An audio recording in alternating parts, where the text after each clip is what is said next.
All right, gentlemen. I think it's about time we get back into it. So last time, Nayland recapped. So I want the rest of you, not you, Nayland, roll a d20 for me. Nice. Uh, Oh, Oh, oh. give me something good, please. Sorry, mine's coming. I think I feels, need it, to feels, reset. it feels good sitting in the seat. You know, just anxiety free.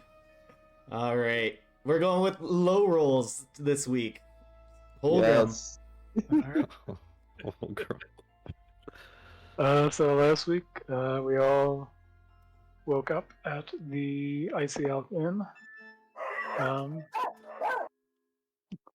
Holgram kind of snuck off a little bit in the morning to have a little bit of a chat with his family. We got back to the inn, had some breakfast, and got ready to go out to Stonecaster Mountain. When we started walking up there, we saw a big mob at Lord Stonecaster's house. They were all kind of anxious about where the miners were and what was going on at the mine. Holger met a man named Talhund Dolmore, who was the leader of the Temple of Dumathoin, who was an older dwarf man.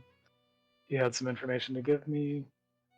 Then a large human man, Captain Xander, came to clear the crowd away. And a Tabaxi woman, Sergeant Mary Ice, led a group of the Vrento Guard up to the mountain, supposedly to bring back the missing miners.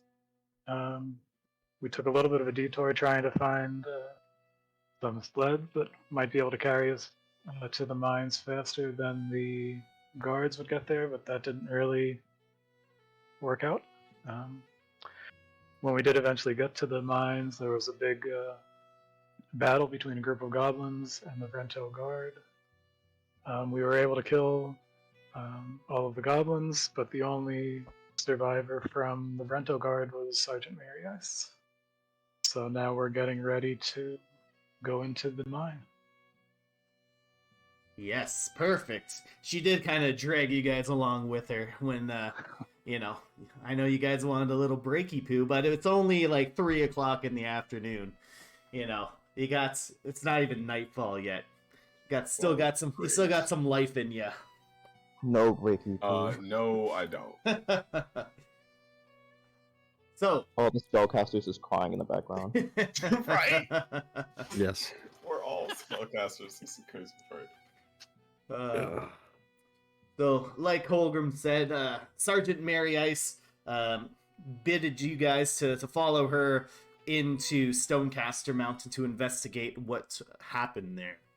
So, we begin. Let me set the tone once again.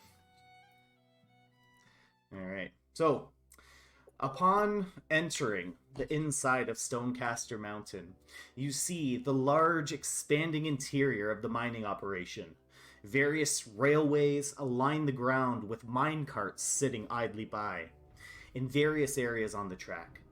The tracks begin and end right at the entrance of the mine.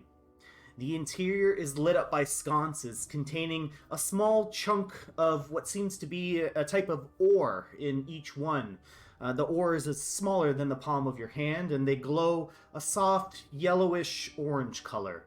Holgram, these pieces of ore are familiar to you, as you've seen some of these things in your travels. And if you were to put your hand up to them, you do feel a little bit of heat emanating off of these little chunks of ore. So after taking a few steps into the mine, you can see the large man-made mine shaft descending downwards into the mountain. And I'd like everyone to make a perception check. I'll take that 20. Alright, beautiful. Okay, so with that group perception check, as soon as you guys walk into the mine, you're able to see bodies of deceased miners and goblins that have been piled to the side, keeping the entrance of the mine clear. And on the floor, as you take a few steps into the mine, you notice that you're all stepping into slightly frozen, slushy pools of blood from the slain bodies. And as you look over to the pile of bodies, you see lodged in them are the weapons that were used to slay them. Pickaxes, hammers, daggers, arrows, and swords, all coated in frozen blood that is adhered to the weaponry. Holgrim, Nalen, and Midas, you guys being proficient in medicine, you can tell that the wounds on these bodies appear to be only a few hours old. And there's also frozen trails of blood, which are going in two directions from the entranceway. Sergeant Ice, who entered into the mine first, you can see that she's kneeling down beside the body, and she has her head bowed in silent prayer. So, what do you guys do? Well, isn't this a pretty sight? Not quite.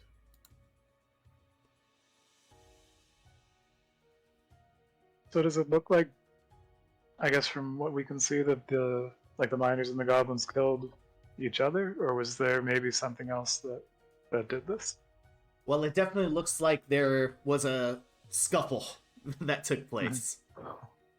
A scuffle.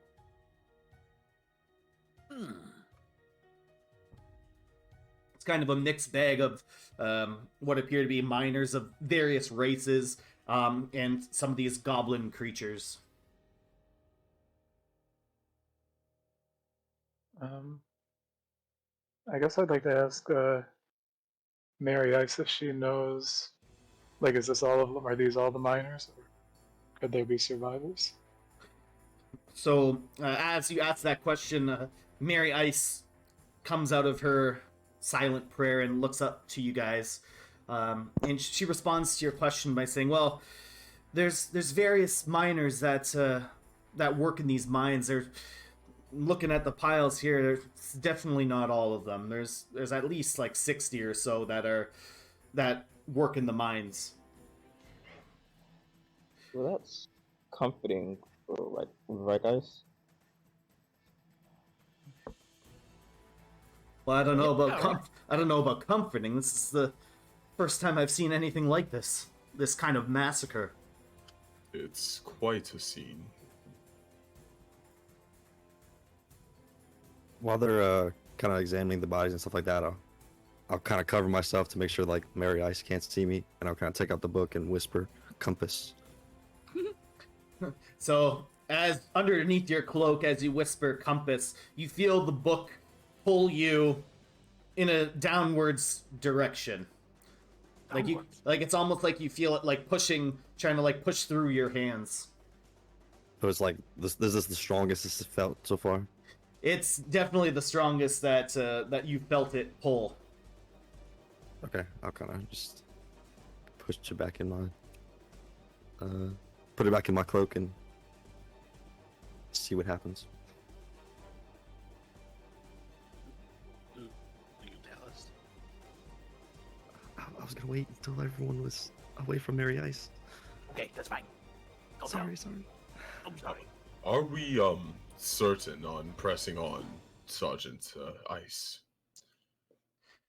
Yes, we must press on. We must investigate what is going on here. We have to see if there's any more survivors. Have you ever been in these mines? Do you know the way around? Well, I haven't been too deep into the mine, and she gestures to the left. So, just to kind of give you guys a visual, when you walk in, you basically can see the large kind of man-made mine shaft, and it is very, very, very large, and it kind of descends straight down, but along the left side, kind of just winding around the opening, is a path that's like about 20 feet wide, and it has minecart tracks that follow the path to the left. So she gestures over there to that direction. So she says, well, I know that if we follow over there around this path here, there's a lift that can bring us up and down multiple levels. And then she gestures over to the right, and you see another small corridor that's not, it does not surround the large man-made shaft. It kind of just goes off to, it's like another kind of small I would say like a small corridor, like a small tunnel that goes off to the right. And she gestures that way. I know over there's some living quarters and things like that. Should we check the living quarters first to see if anyone's hurt, alive, or? Well, there's not too many places to hide in these mines, but I suppose maybe the miners maybe barricaded themselves in there to protect themselves. It wouldn't hurt to look, right, guys? Absolutely. I think For it's a very once, good I idea agree for with us to. Zor. All right, so sorry, go ahead. What did I say? I'm sorry. I said for once, I agree with Zor. Well, Midas. Well, Mary Ice, you go ahead, and we'll kind of just stay behind you. All right, just be ready for anything. And she draws her blade and starts heading down the path to the right. All right. And as she goes forward, I'll kind of start tapping everyone on their shoulders to like getting close. Guys, the book, it's pulling downwards. I think we're getting closer. Downwards? Yeah, Deeper into the downwards. mines, it seems. Oh, okay. All right. Down. Yes. I'm not afraid of heights. No. What if? Well, we're going to be going deeper. Yes, that's not helping me with my fear of heights. If anything, it's the opposite of height. But then that means we are high now. Yes. See what I'm saying? Mary Ice What if- turns back to you guys. What are you guys doing? Are you coming or not? We'll be there, yes. Yes. Mm-hmm. Yes. Which path, though? Do we take the same one as you, or do we follow you another one and loop around? Well, I'd hate to be caught off guard. I would really appreciate if you guys came with me. We'll have each other's backs then. We're coming. Yeah, we'll Alright. start following her. All right, Holgi, you ready? Come on, let's go. Yep. Yeah, I go up behind Mary Ice. All right. Right in the front. Always trust on the Holgi. So the path to the right, gets a little bit narrower, but it leads down a corridor. And as you guys follow behind Mary Ice, you can see the hallway is only about maybe like 30 feet long, and you can see at the very end there's those sconces lighting up the hallway, and at the very end you can make out 3 doors. So as you're walking straight down this hall, it's a straight hallway. There's a door kind of right at the very end of the wall facing you guys as you're approaching it.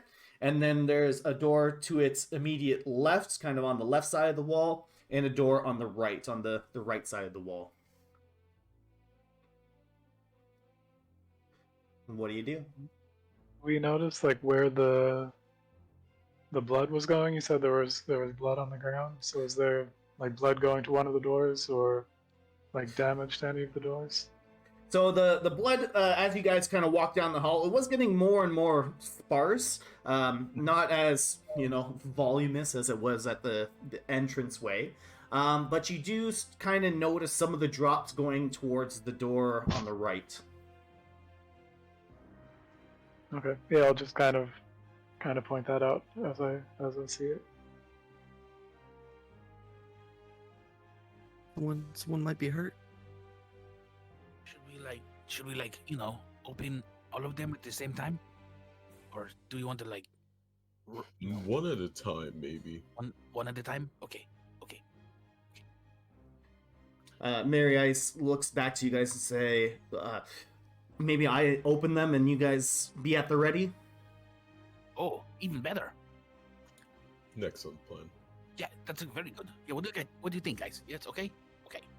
Yeah, I'll be back here, and I'll go all the way in the back. All the way in the back. I'll do the opposite. So I'll just go up right behind Mary Ice. So when she opens the door, I'll be in front of it. I'll be behind Holger. All right, well, which door should I open first? You want the? I don't know, guys. You want to flip for it? Why don't we just go left to right? Left to right. Okay, like we're reading a book. All right, so let me. Okay, so she grabs the handle of the door on the left side, and she kind of gives you a silent countdown with her fingers. 3, 2, 1, and she quickly opens up the door. And Holgrim, since you're first in, you see everything that's inside, and you see that it's a storage closet.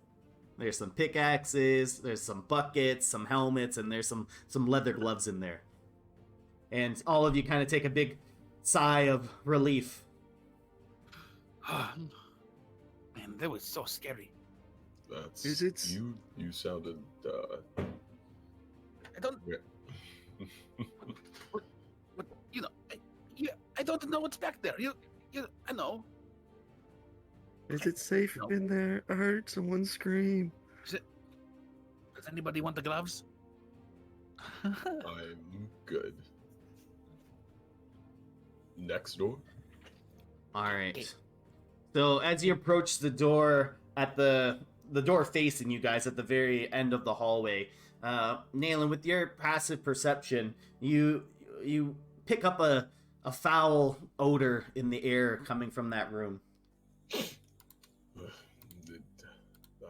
Do you all smell that? Oh, sorry. What are you talking about? No, it would not I had that. beans for lunch.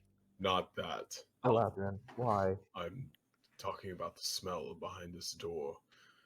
You can see Mary Ice's nose, her feline features are kind of twitching. Her nose is just like, I can smell it too, as she kind of covers up her nose with one of her arms. Oh yeah. I can smell it too now. Yeah, I can smell it. Which door? Let's look. And once again, Mary Ice grabs a hold of the handle. And who's gonna kind of lead in when she opens the door? Yeah, I think Holgrim will do that. Yeah. All right. So once again, she does the countdown. 3, 2, 1. And she opens up the door, and all of a sudden, a huge waft of just foul-smelling air exits out of the room, and it just kind of coats all of you guys. And once you kind of wave the stench away from your face, you all look inside, and you see, oh, it appears to be the bathrooms that all the miners would use while they were here. Close it. Close the door. She quickly closes the door. Kind of stifling back a little bit of vomit. That was guttural. Oh man. It was. Whose idea was that?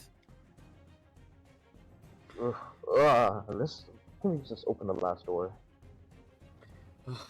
Mary Ice nods to you, Midas, in agreement, and once again she grabs the door and gives you guys a countdown of 3, 2, and at the same time, Nayland, again with your passive perception, you can hear some chattering in the room just as you guys are about to open it. So 3, 2, 1, and she pulls open the door. And Holgrim, you step inside and you see that it looks to be like the break room or somewhere that the miners would go to rest. You see various bunk beds, but some of them are knocked over down onto the ground. Some of them are broken and smashed.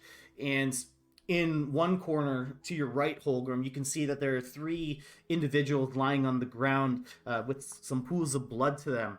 But on the other side of the room, you can see 5 little goblin creatures that appear to be chewing on some of the deceased miners' corpses. And with the door being opened and hearing you guys all come in, they turn around and draw their daggers, and they begin charging at you guys. So we're just going to do this theater of the mind real quick. So what we'll do is just roll initiative real quick. All right. Oh, that's not bad at all.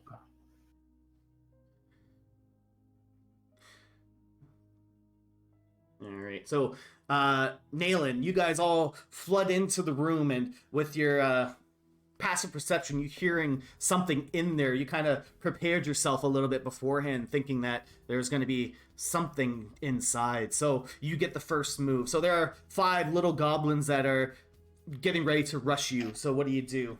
And they're only maybe about like 15 feet away from you. Okay, I'll cast Toll the Dead on one of them. All right. So that will be a Wisdom saving throw, or take a D8 of necrotic. All right. So, Wisdom saving throw. 13. All right. So one of them fails, and as you cast your Toll of the Dead, you don't even have to worry about damage because this little thing's head explodes from the vibrations. Yep, and that'll be it. All right. Next, Eladrian, you're up. There's 4 goblins remaining. Okay, I look at one of them and and I just I shoot a quick firebolt right at the guy All right. with a 23. 23 hits, and damage. as you hit, it gets blown back and basically sizzles and burns to a crisp as it's blown backwards. Don't scare me like that. Next up, we're gonna go with Czar. You get your chance to go. There's 3 remaining. Yeah, all the way in the back, you just see an ice ball just coming in front of your faces as I blast one with a ray of frost. And my dice are rolling slow.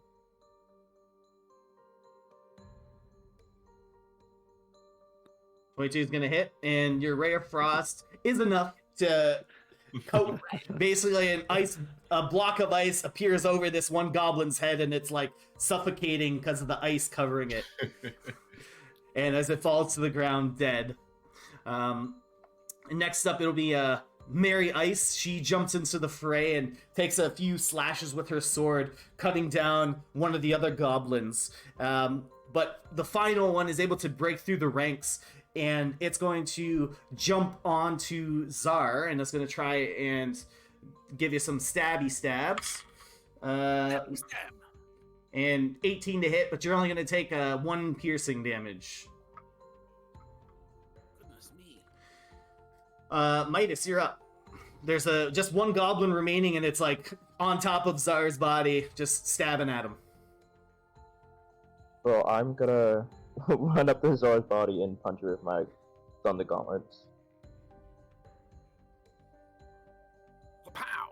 All right, so that is enough to blow this thing back as it flies across the room, smashing into other bunk beds, and it is dead. So you guys have successfully cleared out this room here, and all that remain are the bodies that are piled up to the left that the goblins are chewing on, and the bodies of some other people that are on the right side of the room. Do they look like they might have any money in their pockets? You can go over and check. Yeah, I'm gonna do that. I got to pay for my loot, guys. Don't you laugh at me. So, Eladrian, as you go over to them and you start like patting down their pockets, one of them kind of takes a very gasping breath. Oh. My God, this one's alive! And Eladrian, you also see that the other 2 that are there are also alive, but very gravely wounded. There's pooling blood kind of at around their bodies. Can I cast Spare the Dying on all of them? Yeah, you definitely can. So as you cast Spare the Dying, you see some of their wounds begin to seal up. They are still quite weak, but they do not appear to be on the verge of death anymore. And one of the miners grasps at your jacket or sleeves, Nayland. He says, "Oh, thank you so much. You saved us." A gift from Kalimvor. And Mary Ice runs over to the miners and kneels down and says, "What happened here? Where did all these creatures come from?" And the miner, very exasperated, looks over to her and says, They came out of nowhere. They came en masse. There was big creatures, these these little creatures, and there's just so many of them. They just came in and started killing everyone. My God. We tried our best to hold them back at the gates, but they broke through and slaughtered so many of us. Jesus. Where did they? Do you know where they came from? We have no idea. As soon as the battle started, we tried to make it into this room back here, but we were struck by some arrows, and then these little goblin creatures were jumping on our backs and stabbing us. I don't know how they didn't finish us off. Oh my God. You are lucky to be alive.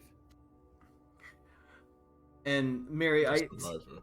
Mary Ice kind of kneels down and says, "How could this happen? Have you guys heard of anything like this ever happening before in Stellaris?" No.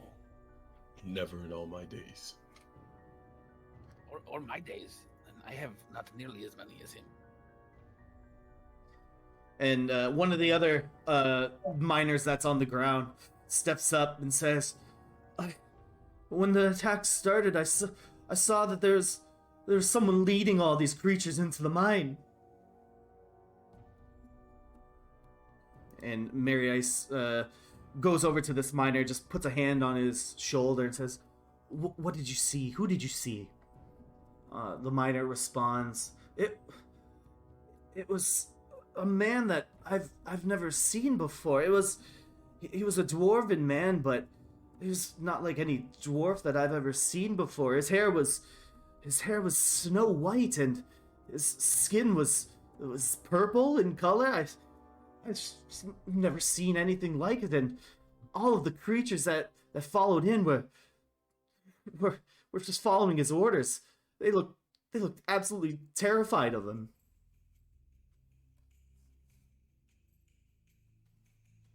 My God. And Mary Ice is very reassuring the miner. It's going to be okay. We're going to get you out of here. We're going to get you back to Kraknar and get you to safety. And once again, the miners are just very much on the verge of tears. Thank you, Mary Ice. We're so terrified.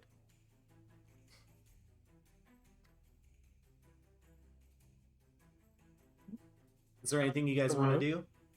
I want to ask, like, do you know if any of the miners are still down the mine shaft? Did anybody run that way? Well, the third miner that's in the group steps up and says, "Well, the mining operation was in full swing when these creatures attacked. There was quite a few people still down on the other levels of the mine shaft."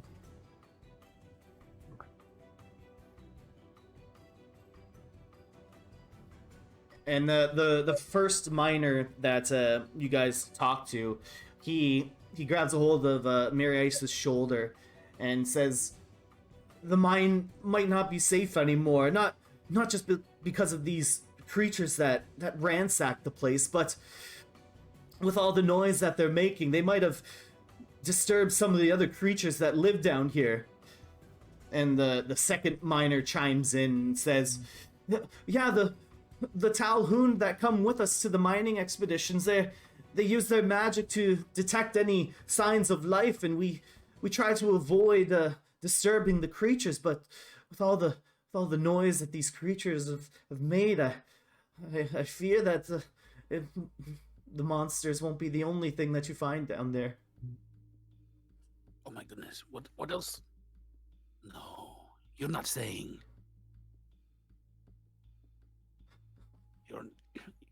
Oh my gosh. What do you guys want to do? What do you think about this? This is crazy stuff we're hearing right now. Do you know what kind of monsters they have?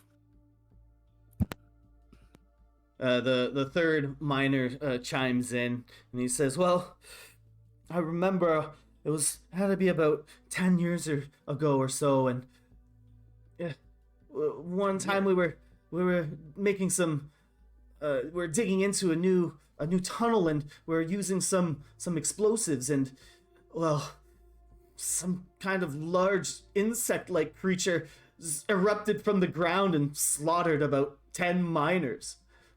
We had to close down the tunnel and seal it completely. And y'all left it there? For 10 years. Well, the miners were killed by the creature, but we just tried our best to seal up the tunnel and carry out anyone that survived. So it had food.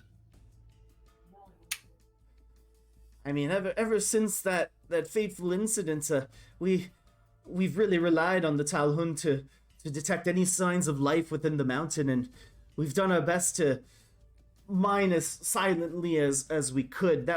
We banished any sort of explosive devices or explosive powders that we used to use to make our job a little bit easier. Everything is done with the pickaxes now. Foolish to come back here after one incident.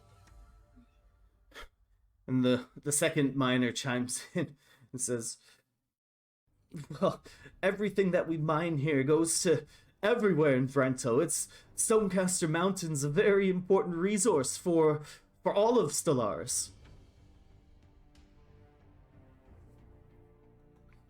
Worth your life, I suppose. Wait. Okay, I guess that checks. Well, that's why we got the Talhund involved to help us avoid any sort of catastrophes. And for the last 10 years after that incident, we haven't had any problems at all. But I didn't age well. And I might as well say as well, gesturing towards goblins. This could very easily, of course, be linked to everything that's been happening around Stellaris. Mary Ice turns to you and says, what do you mean? What else has been going on in Stellaris? There's been a number of monster attacks across all of Stellaris. We actually came from a village not too far. There was monsters attacking there as well. Kind of hyena-like things. My goodness. What is going on in Stellaris? And Mary Ice looks to the three miners and says, Do you guys think you'll be able to travel back? If I escort you back to Kraknar? And the miners look to each other and says, Well, if you're with us, Mary Ice, I'm sure that we'll be able to manage the travel back. Mary Ice turns to you five and says, I'm going to go back to Kraknar to report to Captain Xander about what transpired here. I have to escort these three miners back to Kraknar safely. If you five are able to maybe investigate a little bit further down into the mine shaft, maybe find more survivors. If you could just lead them outside, I would be glad to take them back home to safety. I mean, what? Okay. I suppose we have no choice. I mean, I guess. You guys want to drag these miners out? Who are we to say no? I say yay! So Mary Ice begins to help up the miners up off their feet as you see them wincing and holding their sides and limping and shuffling in pain as they make their way out of the room and back down the hall that you guys came from. And what are you guys gonna be doing? Gonna help out the miners and get back to the front of the mine? Well, we're headed in that direction anyway, so might as well help them. Agreed. I mean, okay. I mean, let's I let's also go. agree. I think Holgrim's actually going to hang back for a second, and I want to reach into one of those sconces and see if I can grab Oh, the ore out of there. All right. So the four of you, except for Holgrim, escort the miners. You kind of get one arm under, around each of your shoulders as you help escort them out of the mine. And Holgrim, you are sitting back and kind of watching the party walk a little bit ahead of you. And you reach up towards the ore, and as you get your hand closer to it, you feel it getting warmer and warmer and warmer, and until you reach out and grasp it. And you reach out to grab it, and it immediately singes your hand. It is almost too hot to touch, and you take 1 point of fire damage as you try and grab the ore out of the sconce there. Okay. So you said in that storage closet there were gloves. Yep. I wonder if I could grab those and see if that would help me lift it out. All right. So once again, the party is continuing down the hallway. They're going at a slow pace as they help escort these miners in. And you go grab a pair of gloves, and they appear to be a little bit thicker than the ones that you currently have. But just based on your magical aptitude, you don't really see that there's any kind of magic to them. They just appear to be a little bit thicker gloves. So you reach out once again to grab the ore, and you are able to grab it, but you feel like it is very, very hot in your hand. Like it's almost like you're playing hot potato a little bit with it in your hand. You're able to hold on to it for a few seconds, but you have to kind of juggle it back and forth. Okay, and would I have any knowledge about how to put it out, how to extinguish it, or is it just kind of once it gets going, it's going? You don't know of any way that this turns off. You haven't been exposed to this kind of stuff, really. Okay. Yeah, I'll just I'll put it back in the sconce and just kind of toss the gloves down and catch up with everybody.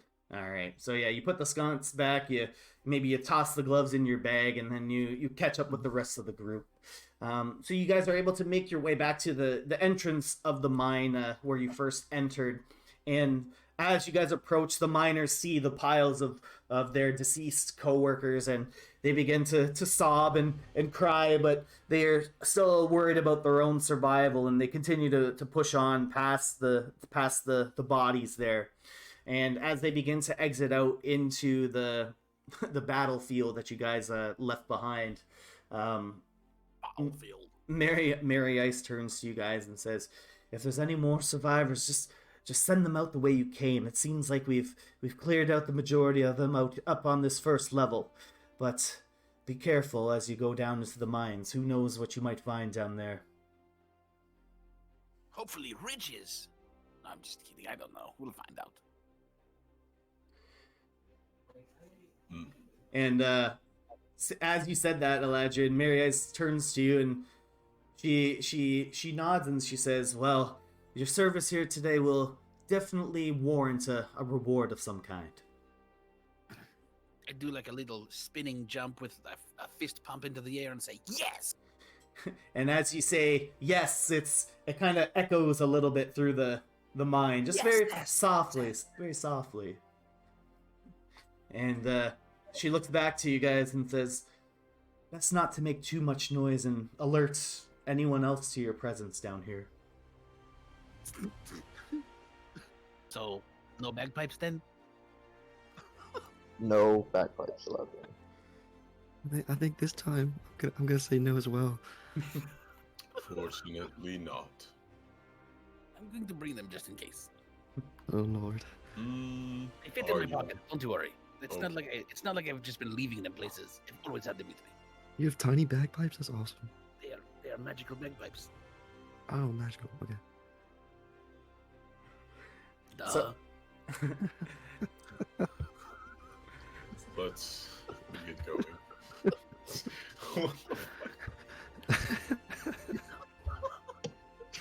Dude, I'm just imagining a tiny violin, but a tiny bagpipe that Elijah just kind of plays. Looks like Sadly a coin playing purse it. with, like a coin purse with toothpicks sticking out of it. Yeah. So you guys watch Mary Ice escort the three miners out, and they begin to continue past all the bloodshed that was caused just outside of the mine. And you guys turn around back to the entrance where you first started, and the path around the left that Mary Ice described appears to be the way to get further down into the mine. So what are you guys gonna do? Pray. Nayland, pray to the gods that we don't die. That's not what my god is for. Well, fine. I will pray to my god. God, Oh, don't let us die. Thank you. See there, that wasn't hard. You feel the entire mountain shake. I'm just kidding. They're real. I guess now that that Mary Ice is gone, Yep. I guess I wonder, would anybody be helped out by a short rest? Is that something that we could do, or is that a little? Do we want to just get down there? I could I would use a say short you- rest. Hey, let's do that.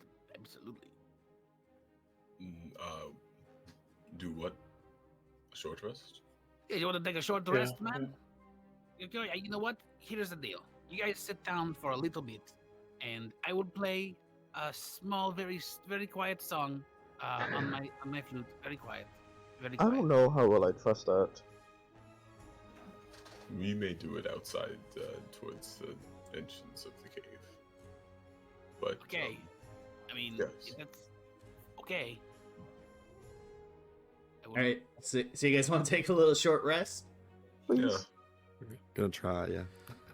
All right. All right. So let's say, just because you don't want to be sitting next to giant piles of bodies on the floor at the entranceway, you It's guys not really kind of make your way back to the corridor there. You know, it's not comfortable, but definitely a lot less bodies there. And you guys, have clear kind of line of sight. Either, well, everything's clear down the hallway. So really, the only thing you have to worry about is like the entranceway around the mine there. So you guys are able to kind of sit down and actually take a little bit of a break after everything that has just transpired outside of Stonecaster Mountain.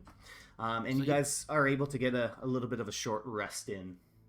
Yeah, and so as you guys are doing this, right, I'm just gonna walk around and in telling a story to the dead people because they're the only ones that will fucking listen to me. And so as I do that, right, you guys also get the benefit of my Song of Rest. So if you're using any sort of hit dice to heal stuff, you get to use an extra d6 to get more health back. It's pretty neat. So there you go. I'm gonna use Arcane Recovery too to get 2 first levels back. Yep. Your arcane has been recovered. I You know how I know? Because you told me. That's how I know. don't think I got anything Yeah, I from don't. the short rest. Yeah, some classes don't, unfortunately. If I channel divinity, we're gonna that way.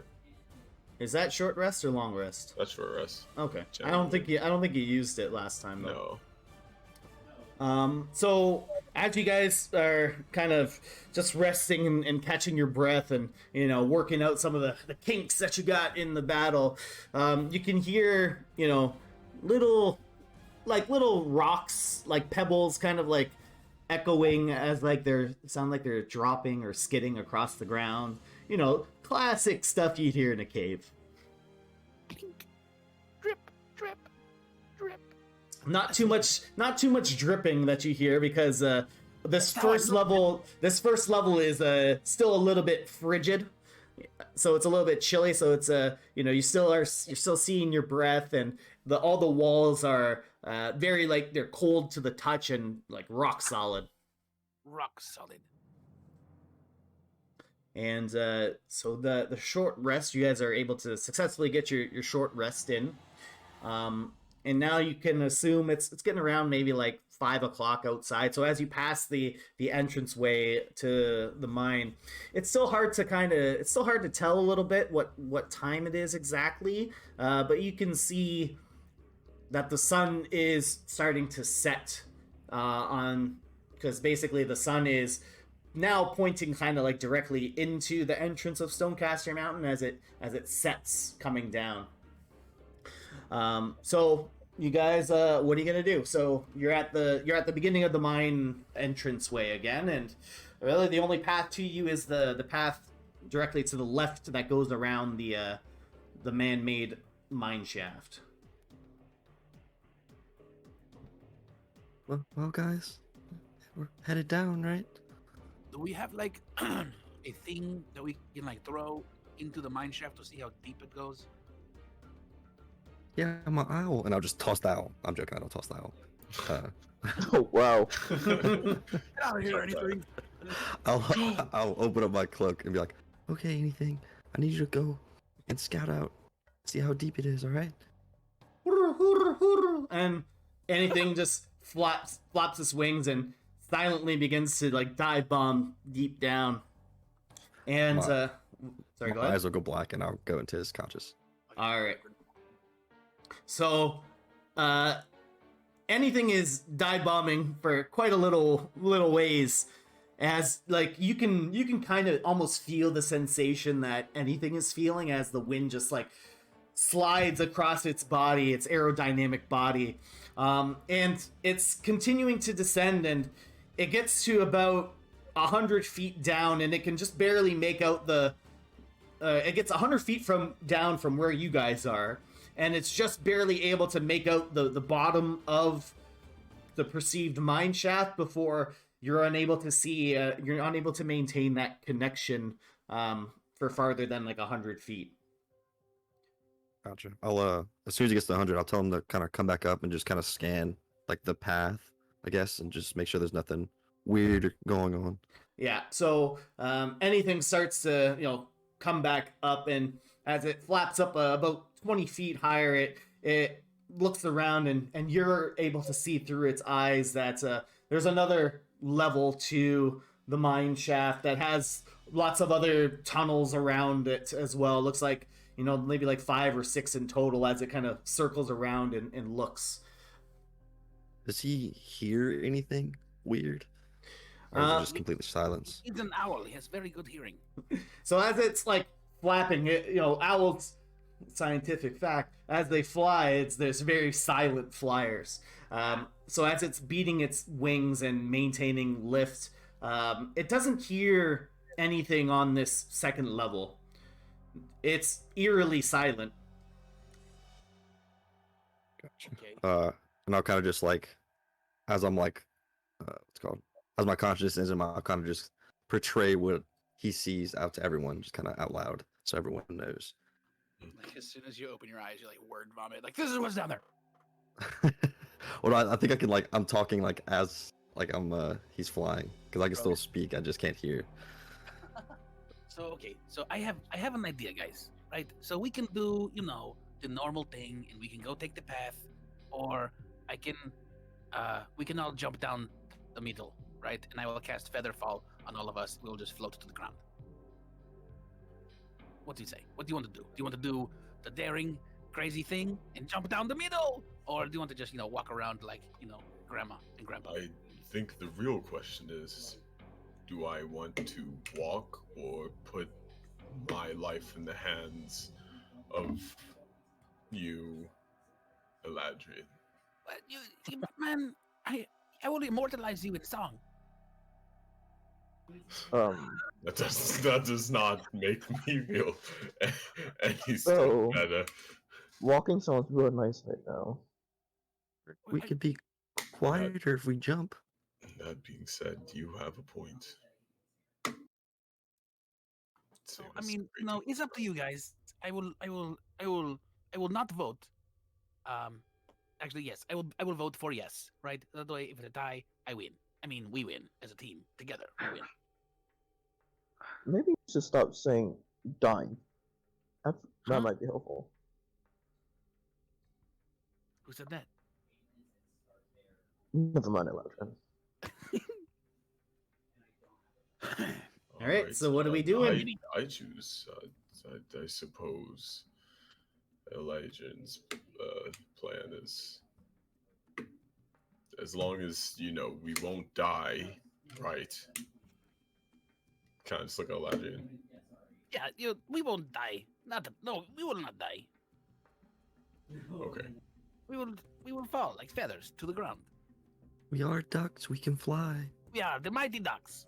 How will we see the bottom of the ground to know when to cast the spell? I will just do it the whole time.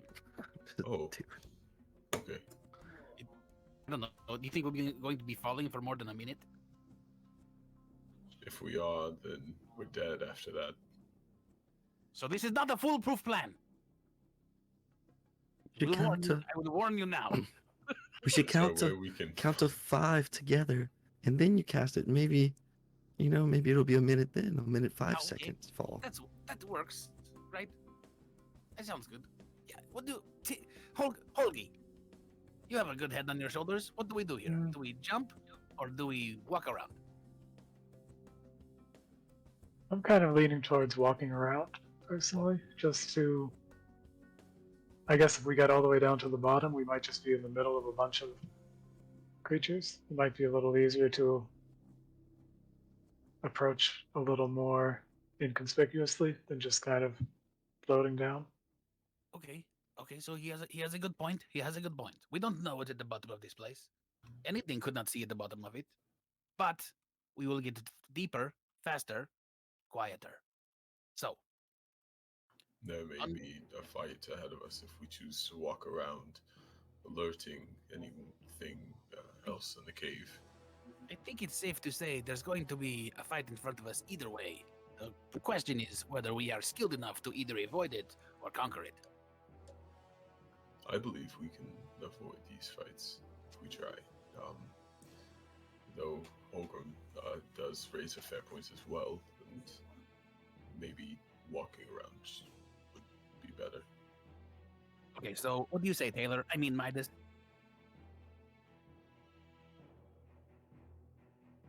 I do think walking might be the better plan. Okay. All right. Listen here, son. You're the final vote. What do you want to do here?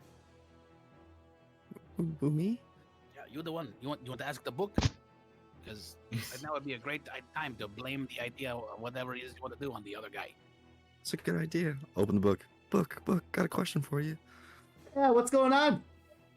So, and this is all out loud. Should we jump off this cliff that we don't really know how high it is and how long it'll take us to fall, or should we just walk?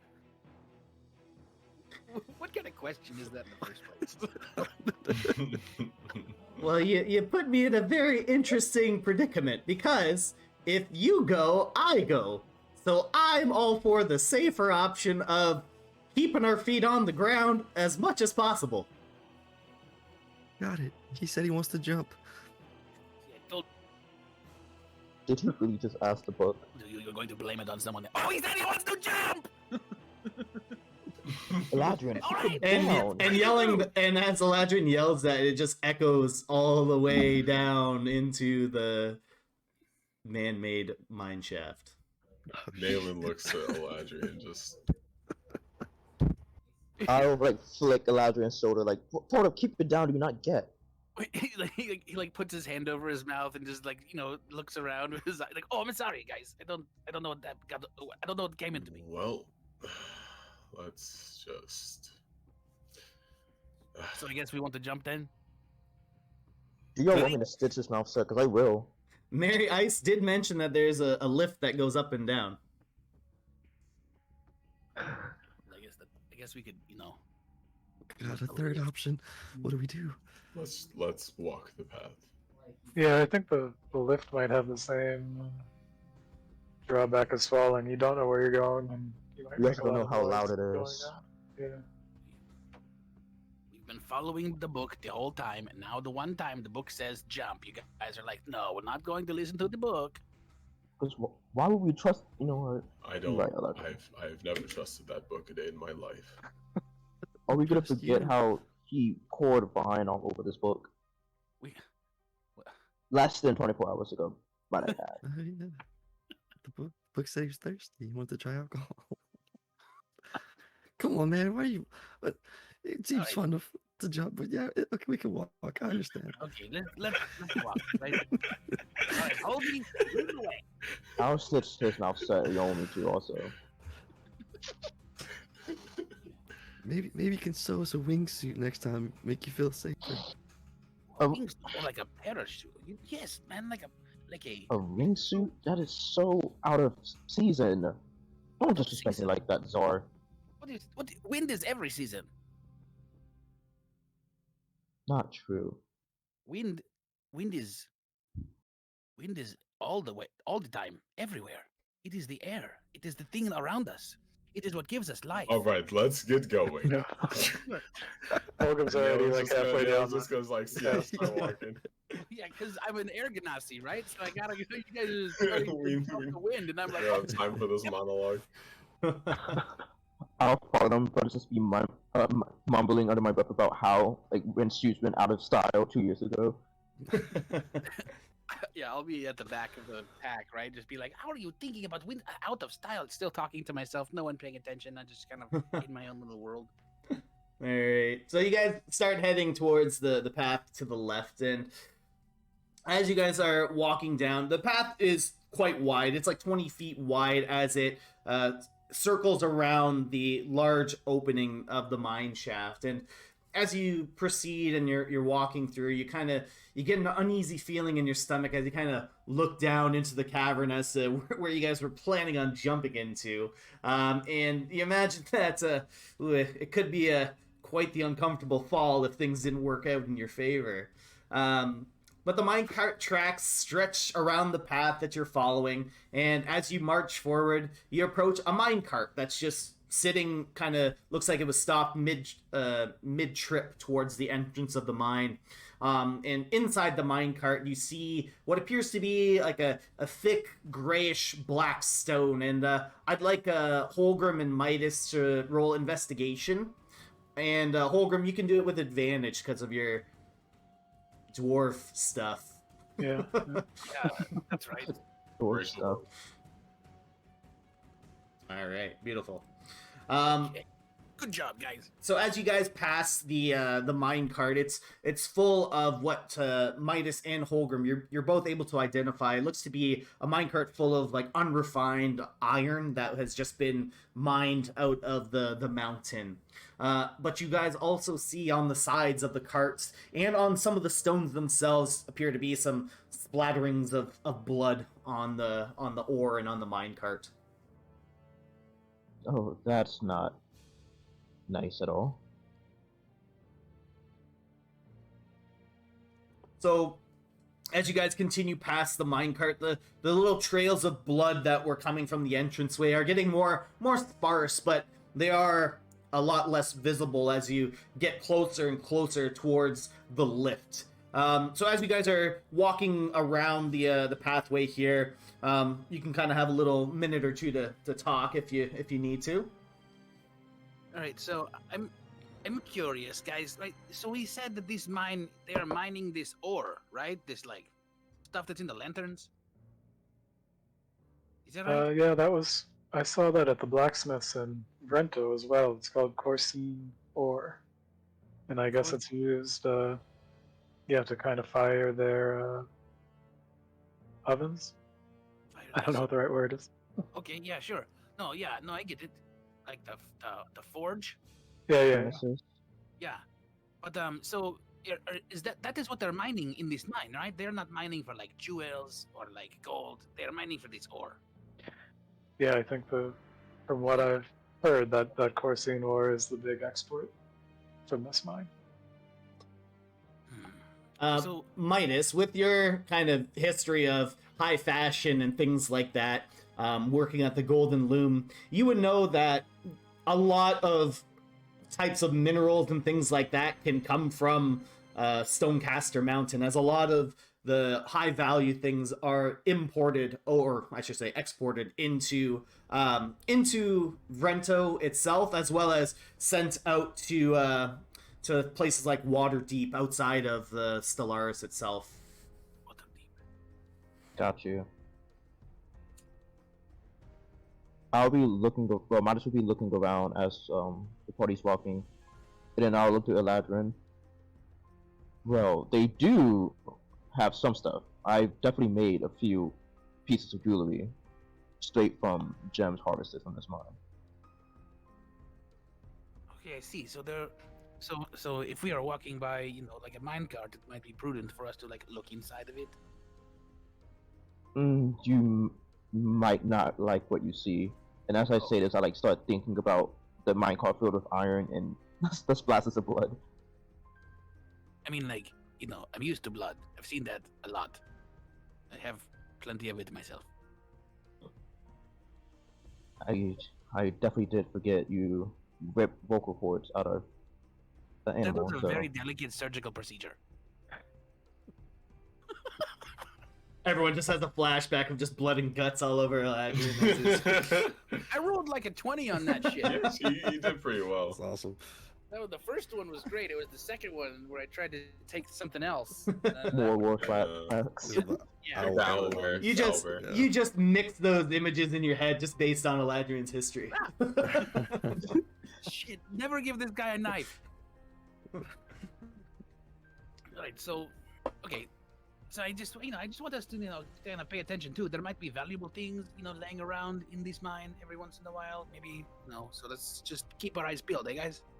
These mines go deep, don't they? Don't you think they've been harvested already? Especially if never- it's as common as a jewel. You never know. Things get found all the time, right? I mean, the ground shifts, the earth moves. There could be new cracks and fissures open up, and brand new gems fall from the ceiling of this mine. Who knows? I don't know. Do you know? I don't know. Huh? See? Nobody knows. Sure, I do want to be Eladrin. keeping a lookout for some of that coursing because Yes. Uh, Coursing. my brother did tell me the other day that would be very helpful with their forage. So if anybody sees any of that, give me a shout. What does it look like? What color is it? Is it like a black blue? What color was it? Yeah, like a yellow color? So it's kind of like it's quite an odd, peculiar stone. It's more like opaque in its appearance. But if you were to get a really good close inspection of it, you would see that it has like very, very, very small like particles, like very small white particles that are a little bit. They stand out from the kind of like the bland whiteness, I guess. And you can kind of see little kind of particles like flowing around inside of it. But it is an opaque stone, so it's kind of like a very dull white type stone. When you say floating around, do you mean like floating around like a liquid, like floating, like, or is Yeah. it just like they're just specks? Yeah, it's kind of like this, like little specks, like are like continuously floating around inside the ore itself, but it's not like there's liquid inside of it. It's just Okay, I get it. it's like its own unique kind of sparkle to it. Put it that way. Cool as hell. Interesting. That's cool. I can dig it. And do we know like what this is? Is this to be used to make weapons, or is this fuel, or is this all of the above? Do we know this? Do we care? Well, you know what Holgrim's told you about it. Okay, it's good enough for me. See, Hori, Yeah, Midas, you wouldn't have used any of it. I don't believe. And if I'm thinking about it, yeah, you wouldn't have used anything with your work. not like a I belt figured. buckle. A heated belt buckle. Yes, you need this specifically just to make a belt buckle. Like a pair of cufflinks or something. Midas is gonna choke Eladrin with a belt buckle.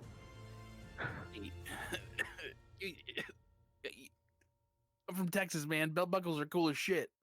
That's how you defend yourself.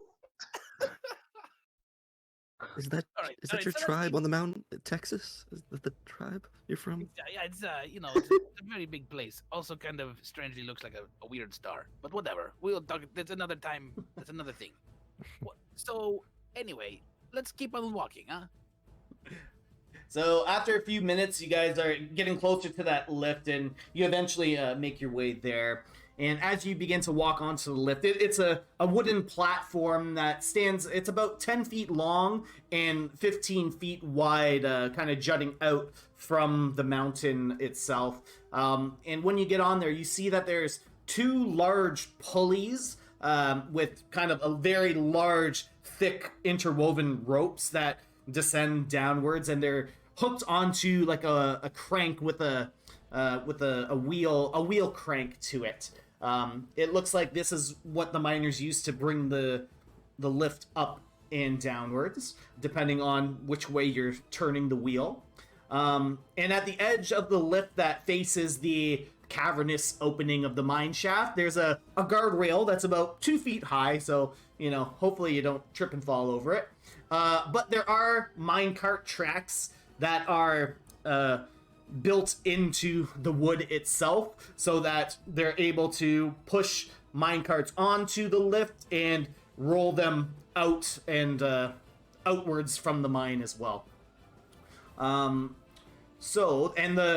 should say the minecart tracks extend basically the whole 10 feet of the platform there.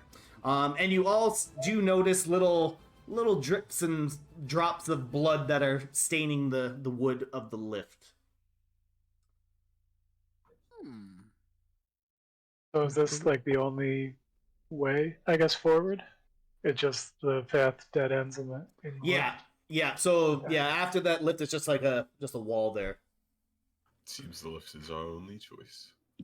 Oh, I hope this isn't too loud. We can just jump. You guys trust this lift that much?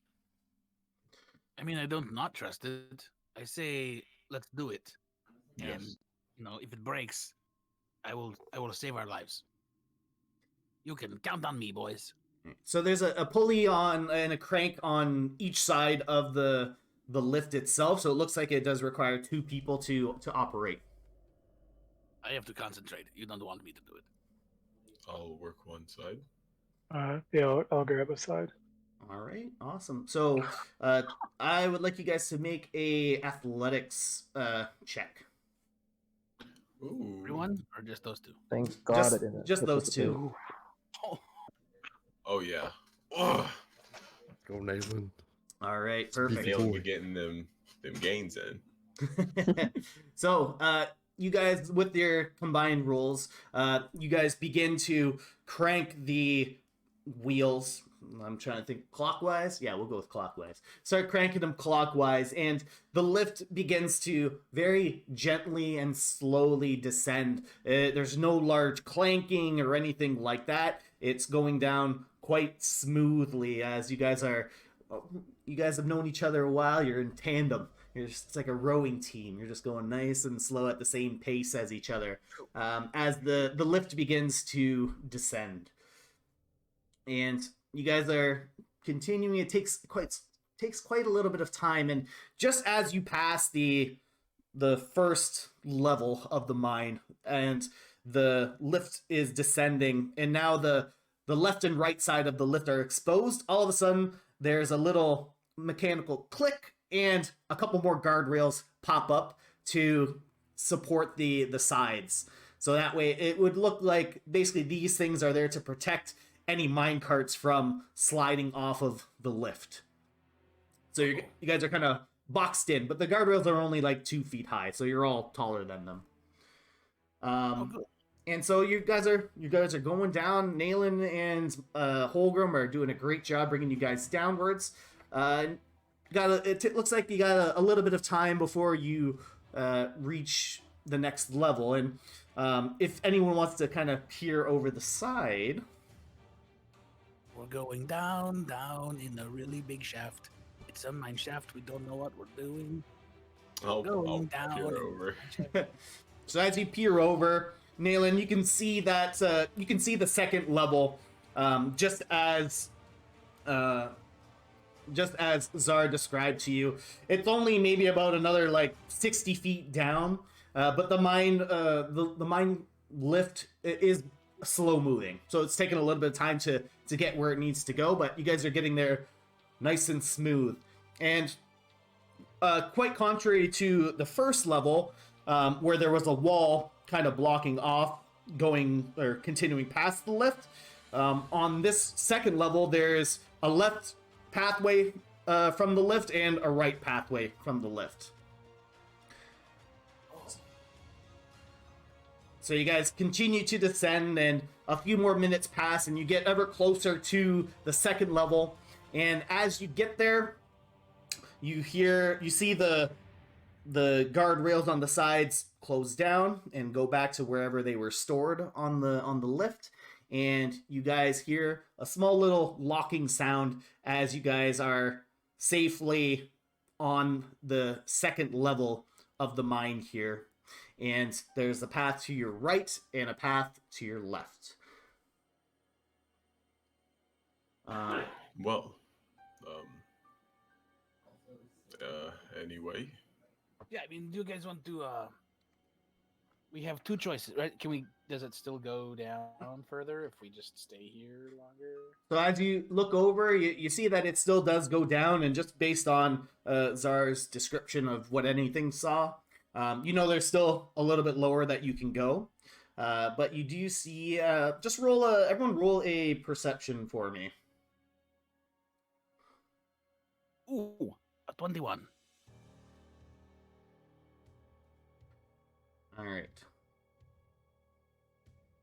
So Holgrim and Eladrian, once again, this level is still illuminated by those sconces with the little bits of ore in them.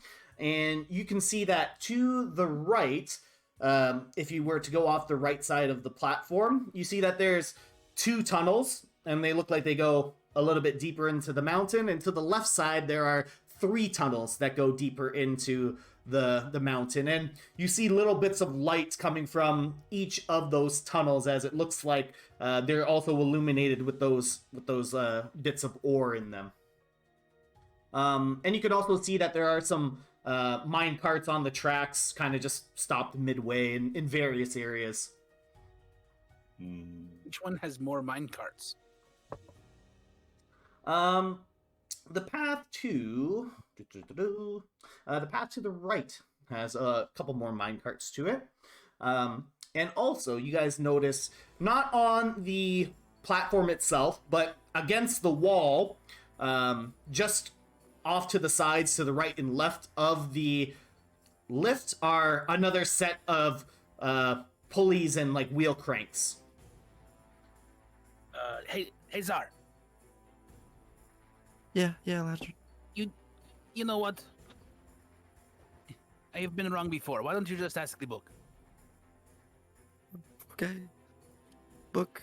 Where should we go? Say the other word, man. That book. Sorry, wrong book. Man, I like helping. I mean, I you still can love ask you, the other bud. book, but last time he did not do what I want him to do. Oh, he did actually. He said jump. I'll take out the other book and I'll say compass. All right, so you say compass, and you still feel the book pulling downwards. Still pulling down. Not any specific way. So you guys want? What do you want to do? You want? Do we notice any blood or anything on this floor, or anything that looks like, Footprints? there might have been a conflict here? Going to the left, you guys do see some spatters of blood. Not so much on the right side, but the right side does look like it has more mine carts to it.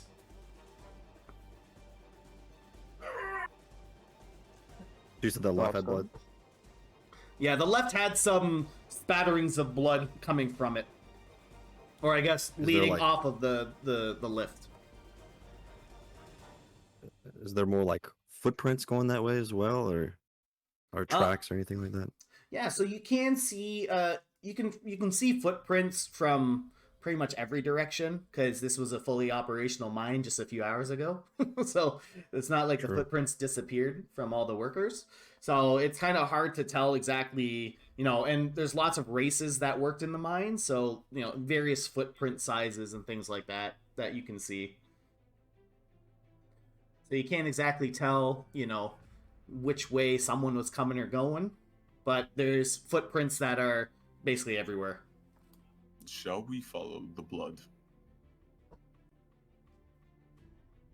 It led us to miners last time, so there might be some hurt miners. Hopefully. We will be bloody duck hunters. Oh, ducky blood hunters. What? I don't know.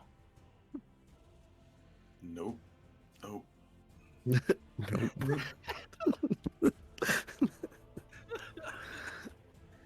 All right. So what do you guys want to do?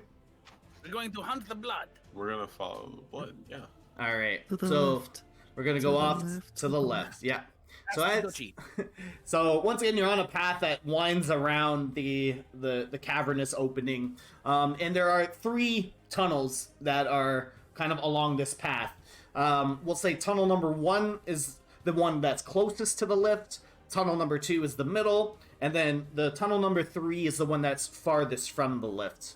And it's only maybe about like 30-40 feet away from the lift itself. So it's like 40 feet away from the lift is the first tunnel, another 20 is the second, and another 20 is the third tunnel.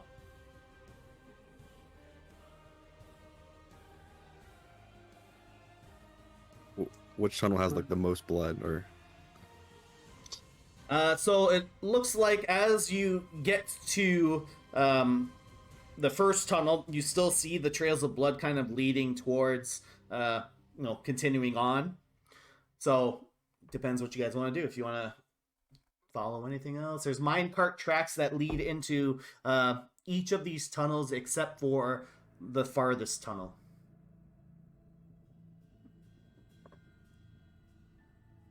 Do we want to have anything maybe scout 1 or 2 of these tunnels and see what's down there, Oh, that's or good. like see how long it goes?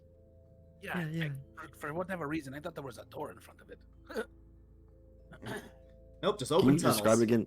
So we're on the lift, right, and we have a wall behind us, and Yep. there's a tunnel to the right that leads into 3 other tunnels. So and there's like a a- tunnel to the left. So I wouldn't say it's a tunnel. It's kind of like a flat, like open, kind of like a walkway Mhm. carved into the mountain. And then so as you're circling around it, so it's like 15 feet of pathway that's kind of carved into the mountain, so you can walk. You're not like surrounded by anything. You have the big cavernous opening to your left, basically, or your right, whatever way you're facing.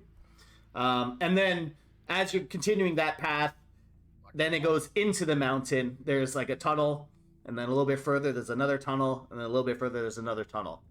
So you're not in a tunnel per se right now. You're kind of Gotcha. just out in the flat open area, and there's like tunnels that offshoot from this main large mine shaft. Gotcha. Okay, I just wanted to picture it a little bit better. Yeah. So I'd say we go to the first one and like, okay, anything? You guys want him to scout out, right? Is that the consensus of the group? Yes. I think that's a good idea. Okay, so I'll Anything tell me take thing. I'm flight. like, okay, go scout for us, okay, buddy. Let's see. Let us know if there's anything down there. And I'll just kind of let him go. And I'll flash into his consciousness. And anything goes darting through the tunnels, and he's gone for quite a few minutes. And Zara, you just basically see mine tracks, and like the tunnel itself is like, it's like 10 by 10, like 10 feet wide, 10 feet high, just enough for miners to get in, these mine carts and the mine tracks, and anything is just gliding through. He doesn't see anything except for, like I said, the mine tracks themselves and the sconces that are on the walls. And as he kind of winds and bends, you see like various divots in the walls that, seeing it through anything's eyes, you'd pick up, looks like their pickaxe strikes into the walls. And he continues, and maybe about 10 minutes later of flying, he gets to the very end of the hallway, and it's just a dead end that's there. But there's some pickaxes that are stuck in the wall. And if you want, you can roll perception through anything. So like the owl's perception. 4. He gets advantage, I'm pretty sure. Yeah, from his keen hearing and sight. Yeah. Let's see. Because he's an owl. Oh, not 20. Oh, 23. All right. Baby. Ooh. So, as you, let's say there's a minecart at the very end of the hallway. So anything just kind of perches himself on top of the minecart, and he looks around, and all that anything is able to see is like very dull gray stone. And as you kind of describe that to the group, Holgrim, you kind of pick up on some of the traits that Zara is describing what anything's seeing. And Holgrim, you know from experience basically that what anything is looking at currently is just kind of just regular old granite. Nothing very particularly special about this granite. It's just kind of looks like the miners just left their pickaxe in there, and looks like they'd be going back there tomorrow to pick up where they left off, basically. So nothing really of value is seen in this hallway. Is there like a small piece? Can like anything like scoop it up, like kind of put it in his mouth and kind of fly back? Yeah, so there's a couple of pieces down on the ground as to where the miners were working from. And so anything's able to scoop up a little chunk in his talon. And do you want to call him back? Is that what you're doing? Yeah. All right, so another 10 minutes pass as anything kind of darts out and lands on your shoulder and just kind of plops the little rock in your hand. So yeah, so this is what I was seeing, guys. The granite. And I'll give it to Holgrim. And Holgrim, you know that granite's a pretty commonly used home building, street building type material. Nothing too valuable from it. Okay. Yeah. Do we want to go check the next two tunnels, or do we want to, I guess, at least check where the blood was going? Yes, that seems good. Checking where the blood went. All right, so you guys want to follow the blood then? Yes. Yeah. Follow the blood. Yes. All right, so you guys pass over the second tunnel, deciding not to take a look at it, and the minecart tracks loop into that second tunnel, but they stop at that second tunnel there. And as you guys continue on, you do see little the blood is getting more and more sparse, and you go into this third tunnel, and it goes in about 15 feet, and once again you see 3 doors, one facing you as you walk down the hallway, one to its immediate left and one to its immediate right. What do you do? All right, Nayland, I'm thinking of a number. 1 to 3. Nailing Wouldn't opens have- the left door. Oh, that was the correct answer. Yeah, you win. All right, so Nayland, as you reach and pull the handle, you notice that it appears to be locked. It's locked. Well, shit. Guess gotta open the middle door. What's behind door number 2?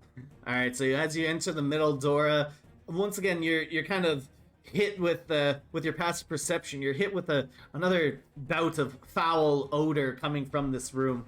Nailing stops his hand and goes to door number 3. All right, As and he, as you guys all watch Nayland reach for the second door and then just immediately pull away, and then he just turns to the next door. Just not even gonna say it. And as you reach for door number 3 and you open it up, it's another storage closet. So pickaxes, buckets, helmets, gloves. That's what's in this one. Seems like our only option is the first door. Holgrim's just gonna go over and knock on the locked door. Say hello, anybody home? We're not goblins. We're not goblins. Exactly what a goblin would say. All right. Not here to skin you alive. So you knock on the door. No, there's no response. But Nayland, you hear with your passive perception, you hear some shuffling behind the door. Every day I'm shuffling. Please. That's a song I made up. Hello, please, we are friendly. We're here from town. We're here to save anyone who's trapped in these mountains. Yeah. We're from town. We are from the town. Listen, So we're from Kraknar. you hear a little more shuffling inside, and you can kind of hear some muffled voices. They don't sound like the goblin-y voices you've heard before. They sound like they're speaking in common. Just you can make out like every other word, but you can't quite get a grasp of what's going on in there. But you hear voices in common. Sergeant Ice came with us. We saved 2 of your other brethren.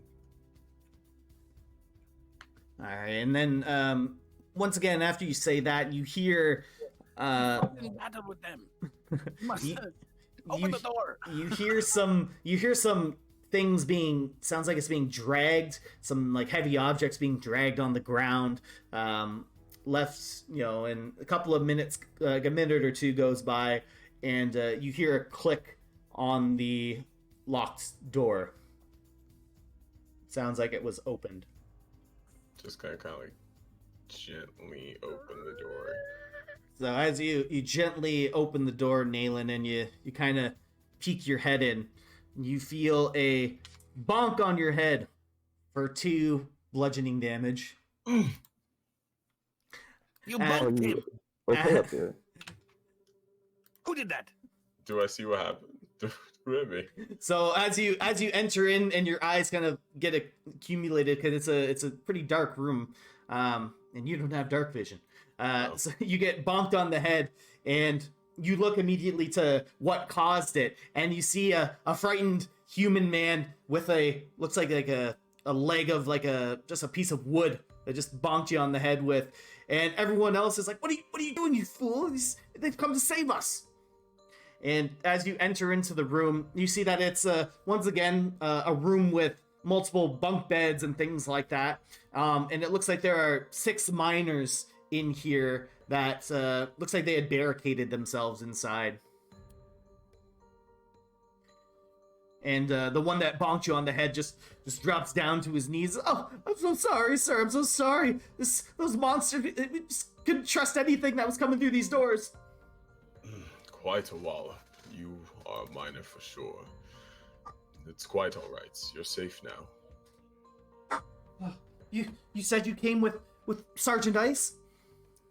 Yes, she's back towards Kraknar, helping your fellow compatriots. You mean there was others that survived? Yeah, at least 1.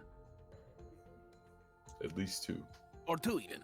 Oh, well, I suppose that's better than nothing, at least. So, what are you doing here? Why are you stuck in the mine? Well, we were down here working, and we heard a commotion coming up from the top level, and then we heard screaming and shouting and these noises.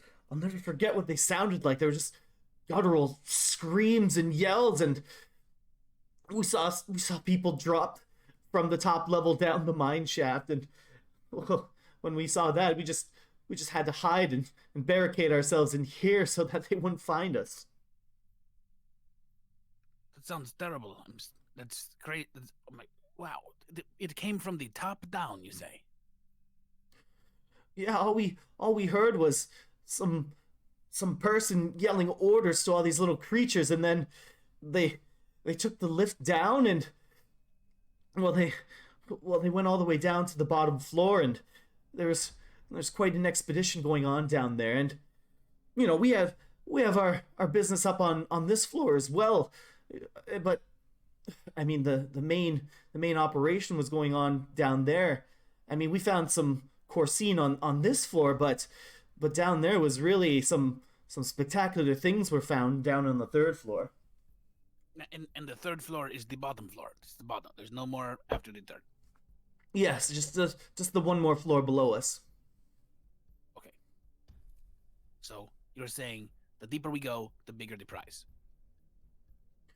Well, I mean, For you guys are the ones, you know, getting the prize. yes, You're yeah. miners. I guess you could say that, but we did find a. Wait. Oh no, you guys said, and some of the miners are just like hitting the one that's talking. It's like we don't know who these people are. It's like, should we be telling all these things? And the one guy that's been talking to you, he's like, shut up! They just came to save us. We were able to find a very large deposit of Corsine on this level, but like I said, as soon as we heard the commotion up top, we just tucked ourselves away. Was there anybody else on this floor with you, or I noticed there's another set of tunnels. We haven't explored those yet. Well, I mean, which ones did you look at? The Corsine deposits are on the other side, just kind of across the way. But the tunnel next to us, we didn't really find too much over there. There's some iron veins in the mountain that we found, but that's about it. So no other people on this floor then? No, like I said, a lot of the workers were delegated down to the third floor, or the third level, I should say. And did they already collect your Corsine from this floor? Also, is it they already took that? Oh no, there's a lot of it down there. Well, we know we've cleared out the upper floor and the entryway. If you and hearing you say would like that, to take the lift back up. hearing you say that, a lot of the miners are just like very happy and they're kind of like shaking each other. It's like, we can get out of here. Thank the gods. And they say, well, when you guys got off, I'm assuming you guys aren't really from around here, right? You guys, where are you, with the Rento Guard? It doesn't matter where we're from. We are. One of the miners smacks the guy in the head and says, "Don't look a gift horse in the mouth. Just they come to save us." Yes. Now give us all your money. No.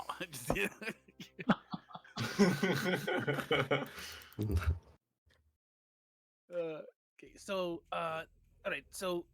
What? So we already cleared the shit up from here to the top. You know what? So you go ahead. You guys. You take your selves and get home to your lovely little wives and childrens and whatever's. Go. Get out. Oh, thank you guys so much. Well, we're gonna be taking the lift back up, but if you guys saw the wheel cranks on the side of the walls next to the lifts, those can be used to bring the lift back down to you. Why don't you just send it back down for us when you get to the top? That way, you can show us a little bit of appreciation, huh? Well, we need to be on the lift in order to use the crank. Well, if we can use the wheel crank when we are at the top, then you can at the bottom, then you can use the wheel crank when you're at the top, right? There's a lot of you. There's like 11. Come on, figure it out, guys. Well, I mean, we could just let it go, but it will drop pretty quickly, and it might damage the mechanism. Eladrin, I don't think there's an exterior wheel crank at the top level.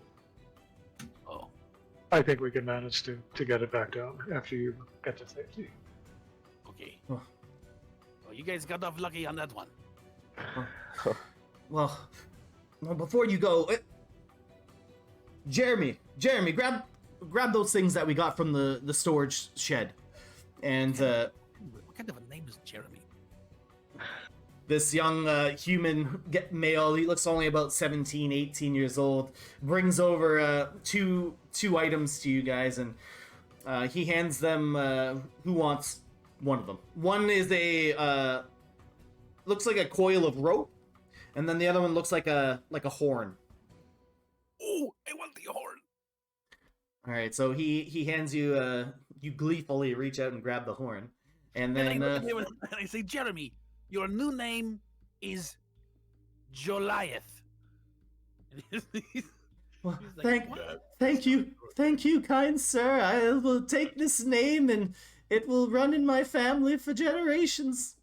You'll be the star of a new line of songs. The songs of Joliath the Great. The gift horse. Well, I wouldn't recommend using that horn to play songs. It's a horn of silent alarm. What? That doesn't. Horns are meant to be played.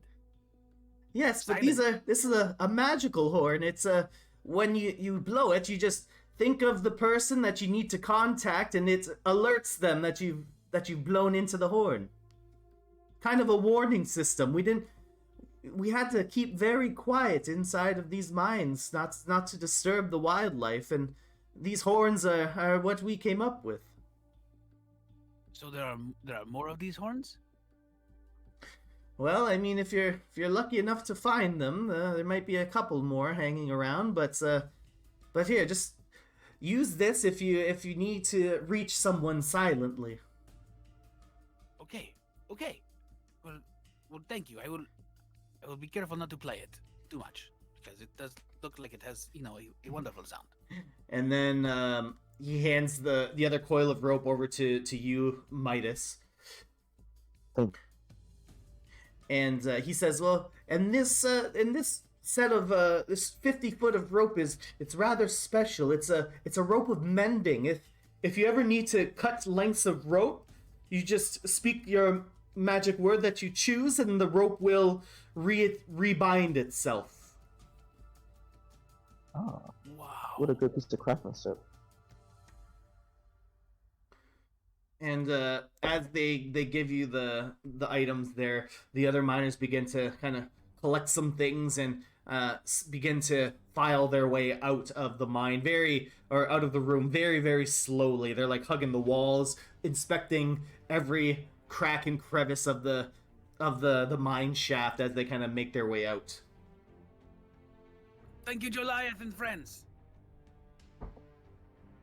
So they kind of beckon you to follow them. It's like, come with us to the lift. That way you don't have to jump across the opening when we go up.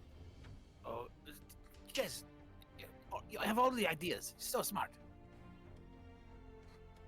I turn to the other guys as we're walking behind them. I'm like, all right. Does one of you want to hold this horn? Because I will probably blow it. I think it's a silent alarm. You can blow it now if But you want. I don't Let's want to be the not. boy who called Wolf, man. You know what I mean? That would not be good.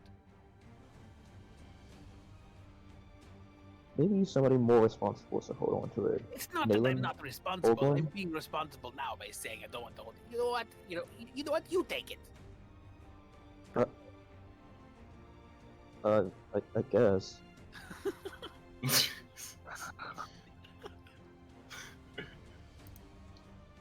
So it's the horn of silent alarm.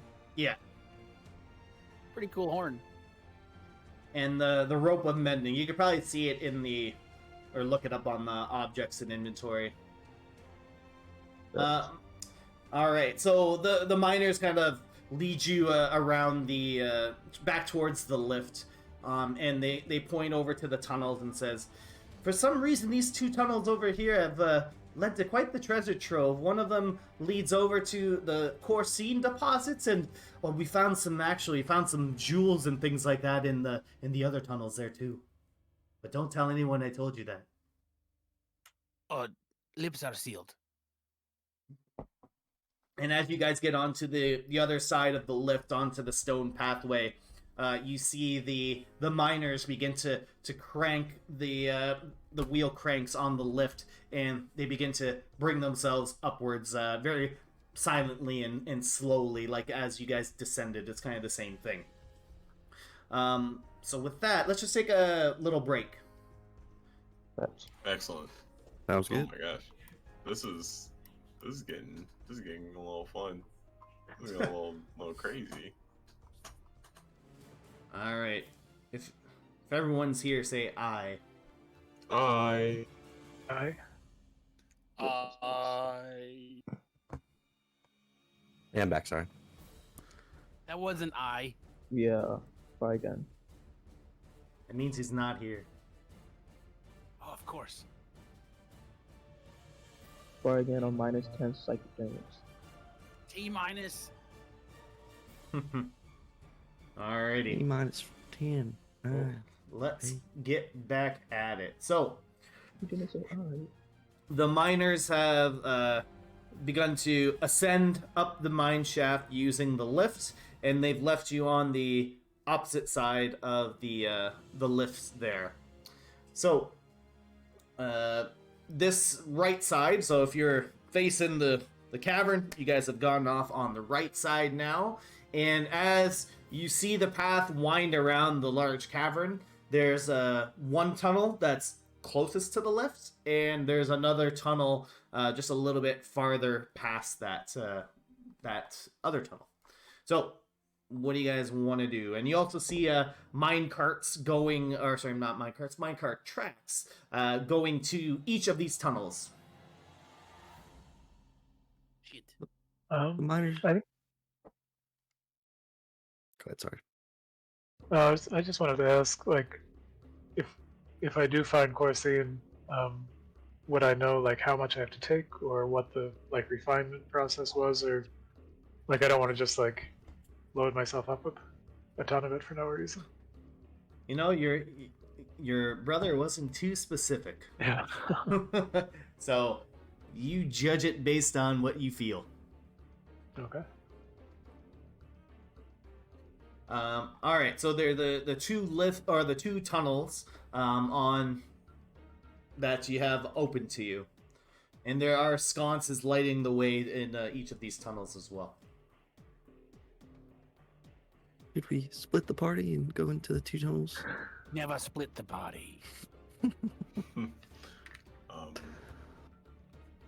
always I wonder, could we have, I guess the owl like scout one and we take the other, and just that might save a little bit of time. Good idea. Yeah, we can do that. We can do that. And Somebody might want to hold on to the Zor though. So do we have so the mine carts? Do they have anything in the mine carts in front of each of the things? Like, could we tell like which one's the Coruscant and which one's the I forgot what they said. It was like some gems or something. So currently, the mine carts that are kind of just right out in front of you don't have anything in them, but you'll have to go in to find out. Okay, I'll send anything down the closest one, and then we can go to the farthest one. All right. So as anything takes off, barrels down the tunnel. Immediately, almost just a few moments in after he starts flying, he sees multiple kind of off-shooting tunnels off of this main one here. So as he's going through the main tunnel, he sees 3 off-shooting tunnels to his left, and there's 2 to his right, and the main tunnel continues to go down straight. What do you want anything to do? He's kind of just like flapping there, waiting for instruction. Just to keep going straight, see how far it can go. All right. So anything continues downwards, and only a few minutes later, because he's flying, he comes to a dead end, and at the end of the tunnel, there's an empty mine cart. But roll a perception or investigation check for me. Probably perception would be better for your owl friend. Sure. Let's see. And I get advantage. Come on, baby, better than 3. A 4. Nice. All right. 7. 7. Was that with... Oh, okay. Is that with advantage? Yeah, advantage. Oh. Okay. Yeah, he has advantage on things you can hear and see. So as anything gets to the end of the hall or the tunnel here, he once again perches on the minecart and kind of looks around. And it's a gray wall again, but anything does see something that's a different color than the rest of the wall. It looks to be like white in color. That seems to be like lodged in the wall. Is it like opaque, or can I not tell with that perception roll? He can't tell. It just looks like a different color than the rest of the wall, and there's no pickaxes or anything like that nearby. Is there anything like small that he can pick up Um, of that sort? Does not look like there's anything that he could pick up that resembles that white stone in the wall. Okay, I'll kind of just relay that to. I'll flash back and I'll relay that to everyone. What do you guys want to do? We continue with the plan. I say we keep going down this path. Okay. I agree. We do have a goal, and it's not mining. I'm sure the rock will stay there after we've acquired what we've actually come here for. Very true. All right. So, what do you want anything to do? I'll tell them just to fly back. All right. So anything flies back towards you, passing the multiple off-shooting tunnels along the way, and once again he pops up on your shoulder. And what do you guys want to do now? While anything was exploring, we were going towards the other tunnel. Okay, perfect. So were you guys going into the tunnel then? Yeah. All right. Right. Okay. Yes. Yes. Yes. Yes. Just checking. Yes, we are going into the tunnel, into the depths. All right, perfect. So you go into that second tunnel, and after about 10 minutes of walking into this tunnel, you see that it opens up into a very, very large area. And you see there's various mine tracks that basically split off and go in multiple directions. And you see some large opaque stones coming out of the walls. And Holgrim, just based on how your brother described what Corsine looks like, it looks like there's a whole bunch of Corsine along the walls of this room. Okay. Is there any like loose lying around in a minecart, or is there pickaxe nearby? Yeah, so as you kind of walk a little bit closer to the walls and following along the minecart tracks, kind of like where the minecart track ends, and there's one minecart sitting near the end, there are a couple of chunks of this Corsine that have been mined and deposited in the minecart here. Okay. Yeah, I think I just want to snatch up whatever I can carry, I guess, that wouldn't be too much for Holgrim. And then, yeah, I guess get out of here because, we have other stuff. Yeah, to be doing.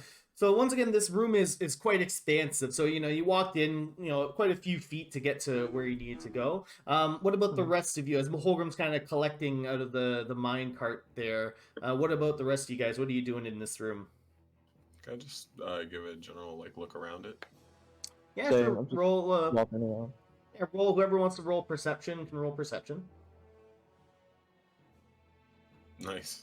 All right. So as you guys get a look around the room, you see that there's various sizes of this Corsine that are there. There are some very, very large chunks of it, and there's some that are like the size of your palm, but they all share this opaque whiteness, dullness to it. Nailin and Eladrian, you guys kind of lean in a little bit closer to get a look at the Corsine, and you do see like the little speckles of white that are that seem like they're just flowing around inside of these stones, and the room looks like and so let's say Zar and Midas, as you guys are looking around, you notice that it doesn't look like they've dug any deeper aside from this room. It looks like the only way kind of to get out of this room is the way you came in. So as you guys are continuing to look around and kind of a little bit in awe of everything that you're seeing, all this, all these marvelous stones and things like that around you, all of a sudden, coming from behind you, you hear a large slam that echoes throughout the mine shaft, and it carries from behind you through the tunnel that you walked through, and you hear the vibrations, and the whole room begins to kind of vibrate a little bit as dust flows from the top of the ceiling, and it just reverberates through the room, all through this core scene. You then all hear a muffled shriek that feels as though it's coming from all around you. You begin to feel the ground shake below you as little bits of it crack and crumble, and all of a sudden something begins to break through the ground, and emerging from the ground, a large creature just erupts from underground, snapping and bending the minecarts as it breaks its way through. And I'd like everyone to roll initiative for me. All right. Oh shit! Okay. Run away, guys! Oh my god! Oh, nat Fuck. 20. Quick action nailing. That's what they call me. All So this right. is from like the center of the room. The Yeah. room? Yeah. Okay.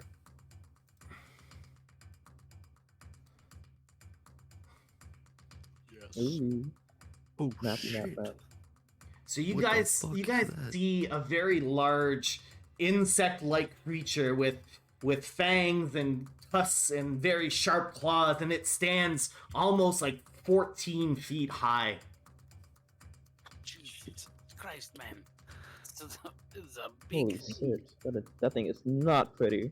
Nayland, this is like 2 of you, man. And this thing is just looking around, staring at all of you, darting back and forth with its multiple eyes, just looking at each of you up and down, up and down. And let me just quickly see, what do y'all roll here? That's all nat 20. Nothing Nah, impressive. Alright, give me 1 second. Alright. Okay. So, Whoa, I did not roll a nat 20. would you Nailed it. Minus mixed up. I definitely got a 9. you got a 9? Yeah. Alright. And what else do we got here? So who rolled what? I got 21 nat 20. Okay. 21. And is everyone else right? I got Uh, a 7. Sorry. Yeah, I got a 17. I think this looks like it's from last session. Oh, it Yes, is. it's downstairs. Alright, hold on. Let me reset this. Okay. So, okay, Nayland, you got 21. Yeah. Alright. Holgram, 17. Yep. Alright. Minus 9. Zar, Yep. 7. 7, yes. And Eladrian, a 6. 6. Alright. Such a big roll. Alrighty. So, top the round. So, this is not exactly a battle map, obviously, but it has use your rulers and things like that. You're mostly on flat ground for the most part. There's not much elevation to this area. It's kind of just like a flat, a very flat surface, aside from where this creature just emerged from the ground, leaving a large hole behind it. And lots of bent and broken mine carts and tipped over mine carts, broken tracks, things like that. So Nayland, you're up. Nayland will channel divinity and use Path to the Grave, and so this thing will have vulnerability on the next damage that it hits it. All right. Well, that's cool. Yes. So this creature is affected by your channel divinity. It doesn't quite know what's going on as you kind of mutter your channel divinity. And then I will end. All right. So you end your turn. Holgram, you're up. Okay. So I'll use my movement to get up to it, and then I'm going to attack with the warhammer. All right. 15. So a 15 does not hit. Okay. As you try to Uh-oh. slam your warhammer into its hard exoskeleton, it kind of reverberates and kind of just bounces off of the creature. And yeah, that's my turn. All right, and with that, after you attack it, it jumps back into the hole that it created, and it burrows underground. Oh my god. And now it is the creature's turn. And Holgrim, you kind of feel the ground vibrate a little bit behind or underneath you, but you feel the vibration going away from you and back towards everyone else. As the creature erupts from the ground in front of you guys, it's going to go for an attack against Naylan. Ooh. So it's got a couple of attacks. So it's going to attack with its claws. So it's got 2 claw attacks. So first one is a 10, and then the second one is only a 12. So it swipes its 2 claws at you, both missing, and maybe you're deflecting them with your shield. But then it goes in for a bite attack, which is a 19. That will hit. And it will hit you for 5 piercing damage. Dang. Ouch. All right. And that's its turn. Midas, you're up.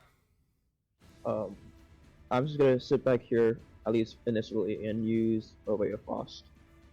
All right. Please. Muhahaha. Natural 20. Nat 20 will hit. Nat 20 with vulnerability. Yes. So how is the spell one? So spell is just I think it's double dice.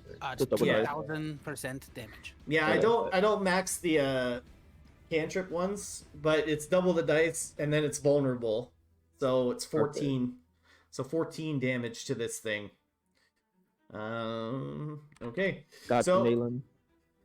So you strike out with your Ray of Frost as it coats the legs of this creature, and you see it kind of cause a little bit of frostbite to this thing's legs, but it is quite large, and it did not like what you just did.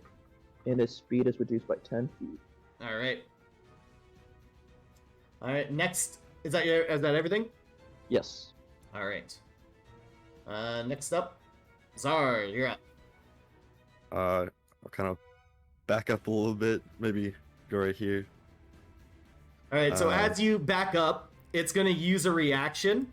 Shit. And from its mouth, it just shoots out a glob of this green viscous substance. And I need you to make a dex save. Very dexterous. Let's see. Come on, baby. Oh no. Very dexterous indeed. So I'm gonna move you back to where you were. Oh, it was almost an 18. Fuck.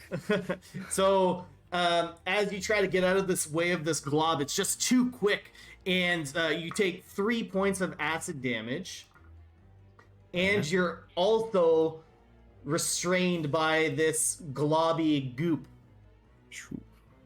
which is kind of just holding you in place. Awesome. Guys, I don't like this. All right, is that everything, Zar? No, I'm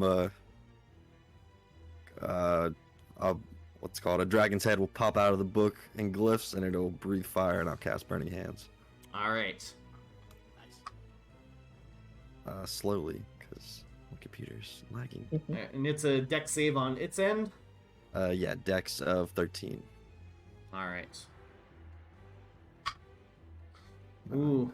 So it is able to jump out of the way, but you do kind of singe its legs there, and we'll give it for 5 points of fire damage.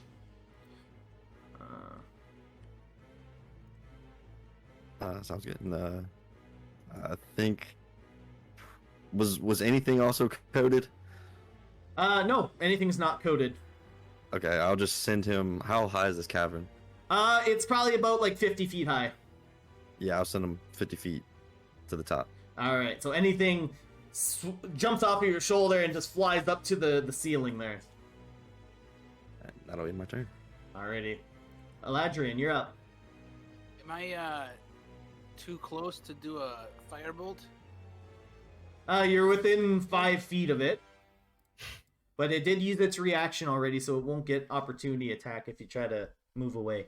So I'm just gonna do the little and then kind of scoot back just a tad, right? And then I'll try to hit it with the firebolt with a 21, 21 will hit. and then we'll do Cinco de Damage-o. Alright, so 5 points of damage as a firebolt careens and hits this thing in the back as it was looking at Zar.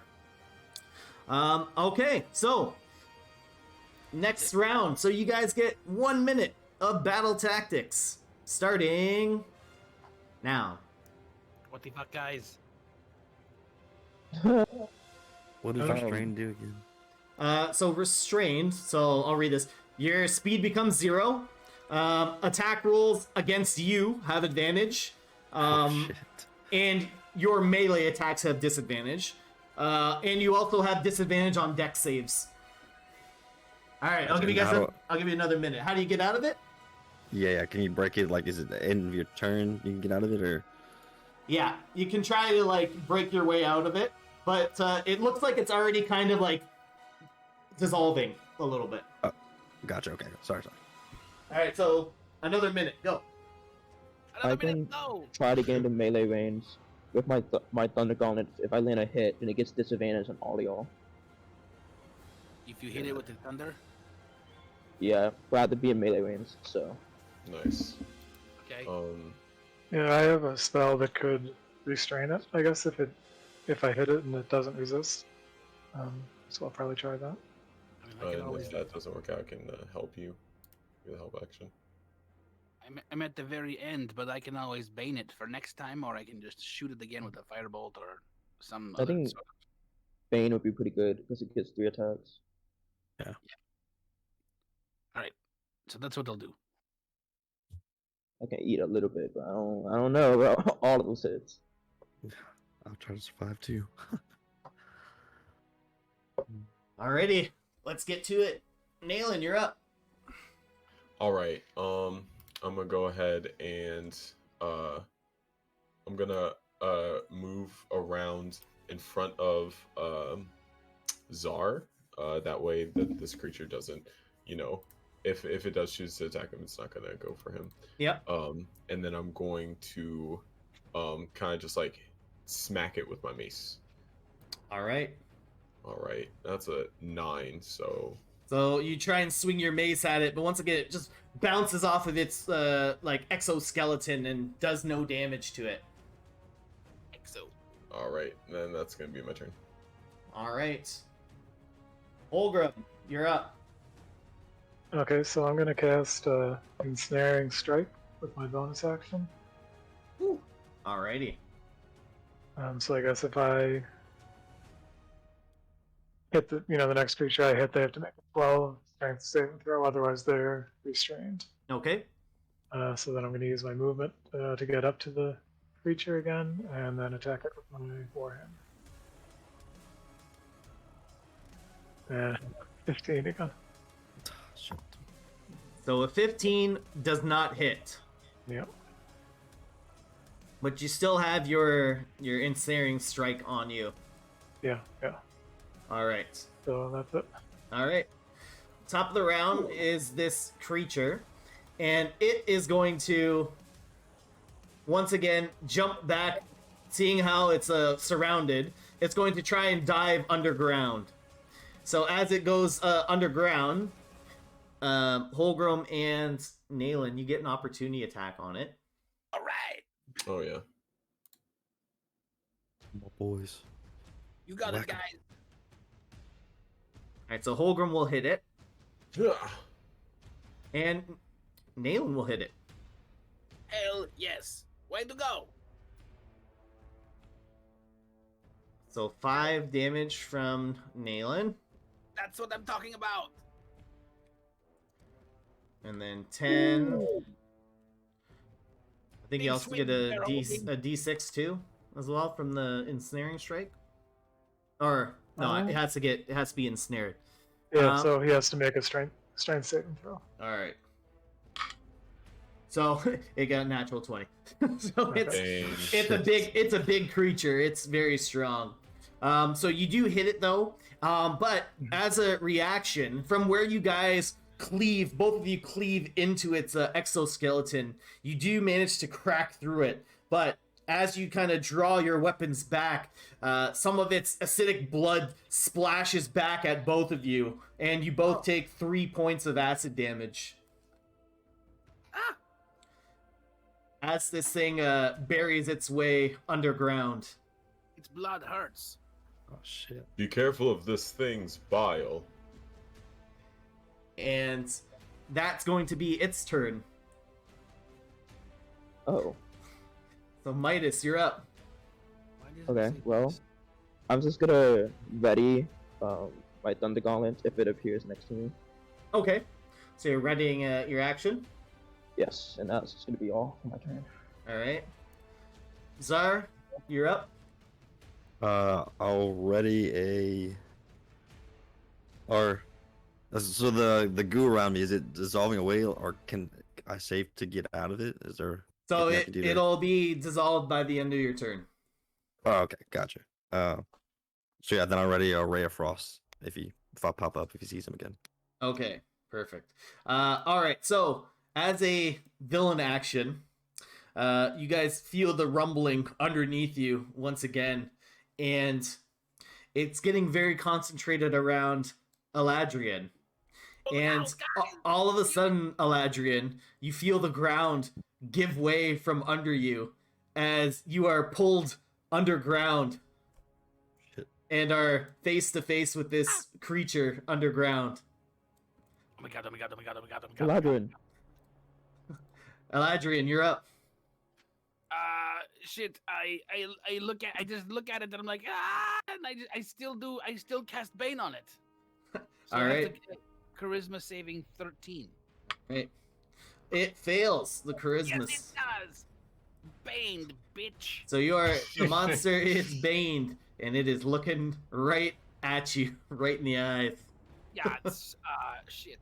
So as a I'm screwed. I just sit there and just kind of scream. So you can use so you're about 5 feet underground. Okay. So you can try to use your movement to get out of there, Oh, I thought he was holding me. and Okay. so you can try to. I'm gonna scramble like a fucking mole and try to crawl my way out of the underground space because it's very scary down here. All right, roll. Let's say roll athletics to see if you get out. Come on, dice. 11. All right, so it's just enough. You're barely able to you're kicking your feet frantically, trying to get out of the hole here, and you are able to get out of the hole just barely, and the creature still remains underground. Oh my God. Guys, I've seen things down there you'll never want to see. And that's going to be the top of the round. So you guys get your minute of combat tactics. Has this thing gotten back in up ground, or did it just drag Eladrian? It just down dragged him underground, so it is still underground currently.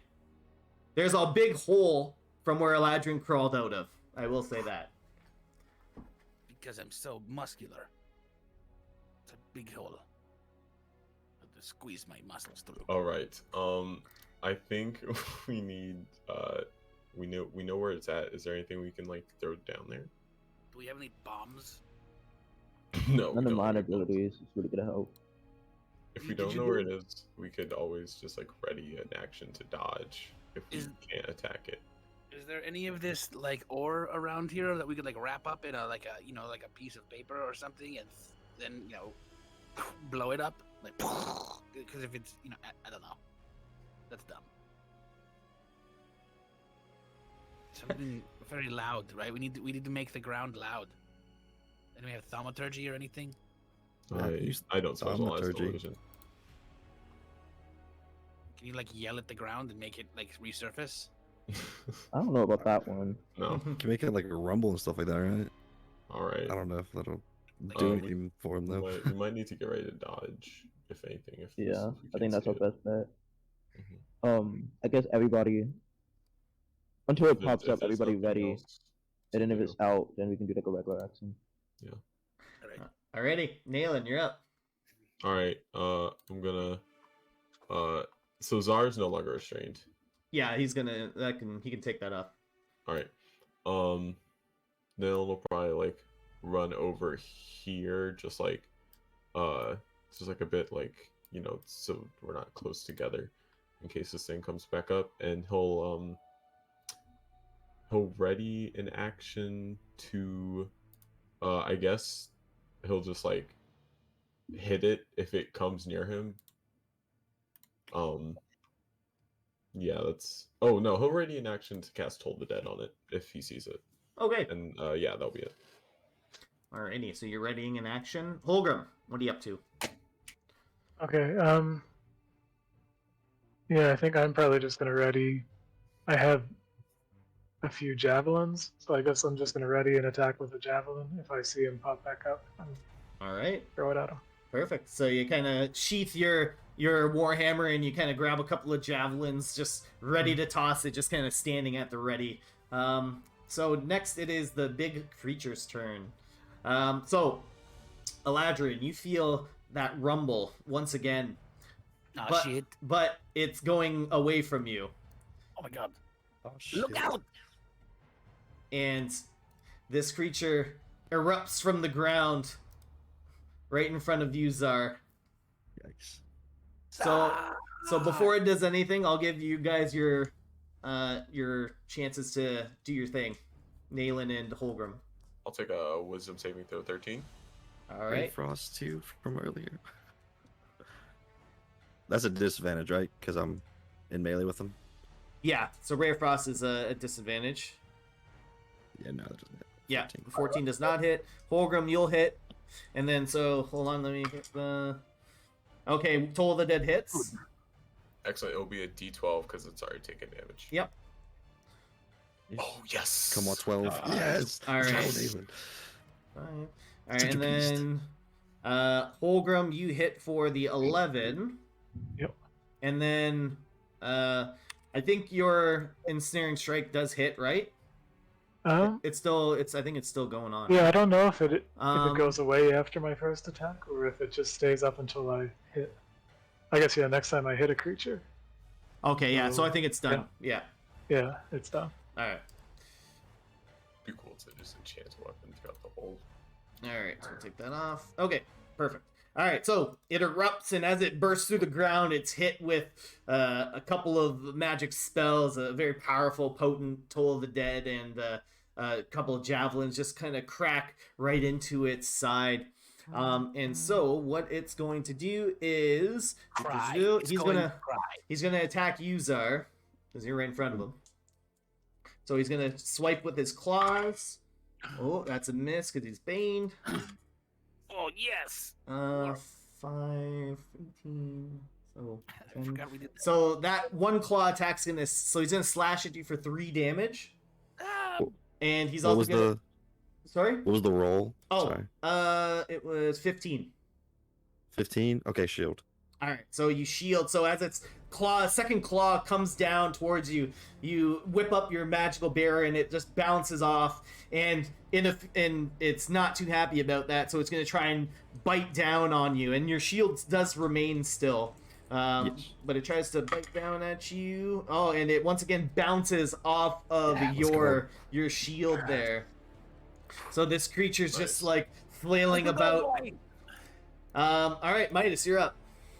Alrighty, let's see, how close am I? And it's above ground, right? Yep. Bet.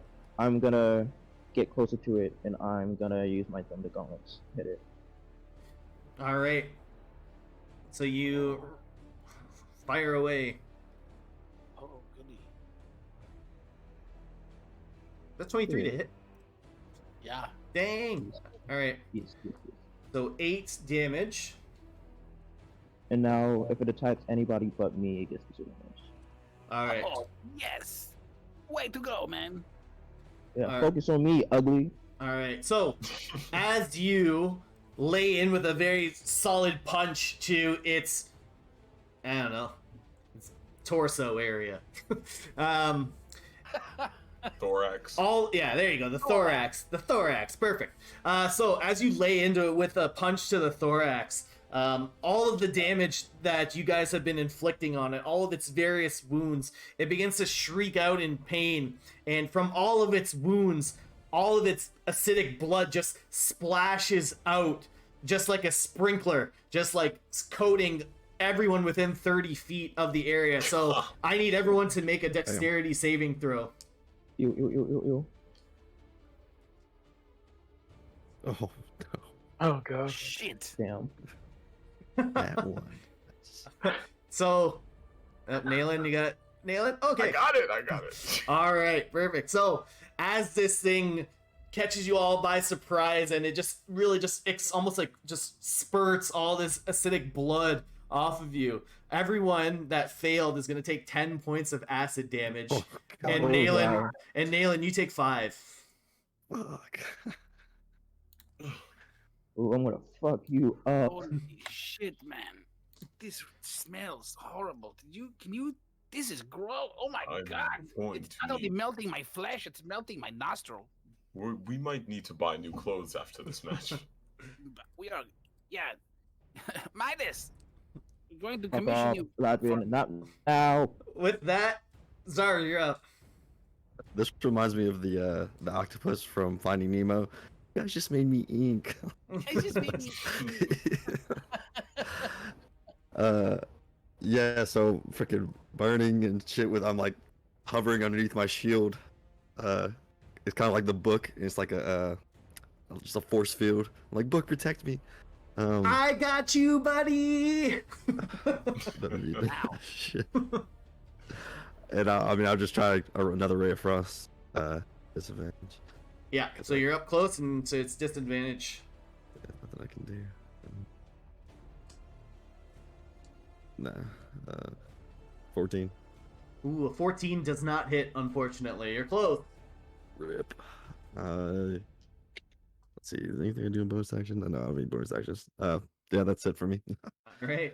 Adrian, you're up. Okay. So I'm just gonna. Man, this guy is really just smells bad. I'm just gonna shoot another firebolt right at him. Go for it. 23. That will hit. Yes, it will. With the 7. Bam. 7. All right. Perfect. So that firebolt once again just coats its. So it like hits in areas that already have been like cracked open, and it kind of like cauterizes the area that so it like seals up some of its acid blood from leaking out. But with that, it is the top of the round. And Wait, sorry, go ahead. I can use healing word as a bonus action. You sure can. And I'm gonna use it on Czar. Thank you, Papa. Yeah, there you go. Look at that. Max healing at 7. Thank you. Nice. Oh, I just killed myself. Whoops. Perfect. Oh. Rest in peace, man. He's not used to taking damage, guys. Very true. All right. Perfect. All right. So, top of the round.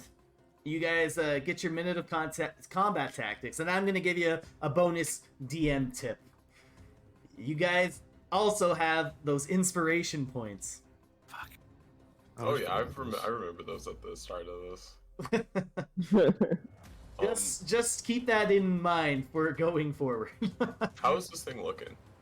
So this thing is looking pretty. There's lots of acidic blood dripping from it. It's wobbling a little bit back and forth, but it looks still like it's got a little bit of fight left in it.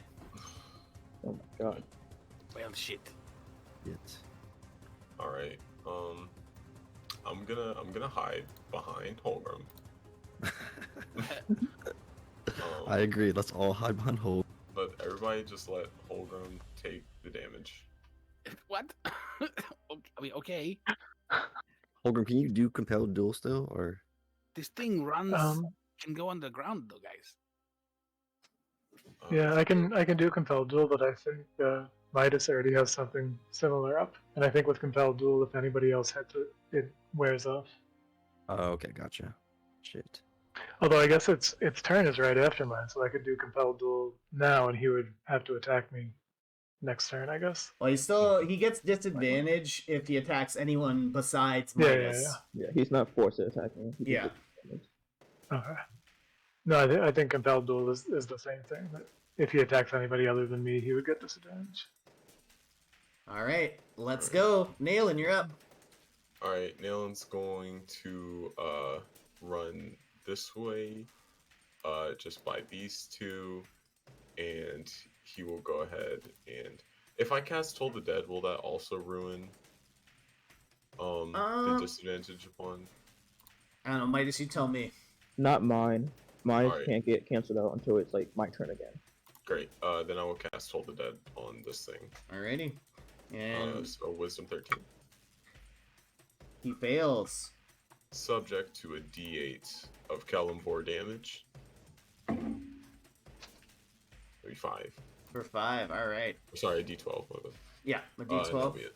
Alright, so My turn. as it rings through its brain, it doesn't like the sound of this, and it's once again going to use a villain action to burrow underground, avoiding any opportunity attacks from people nearby it.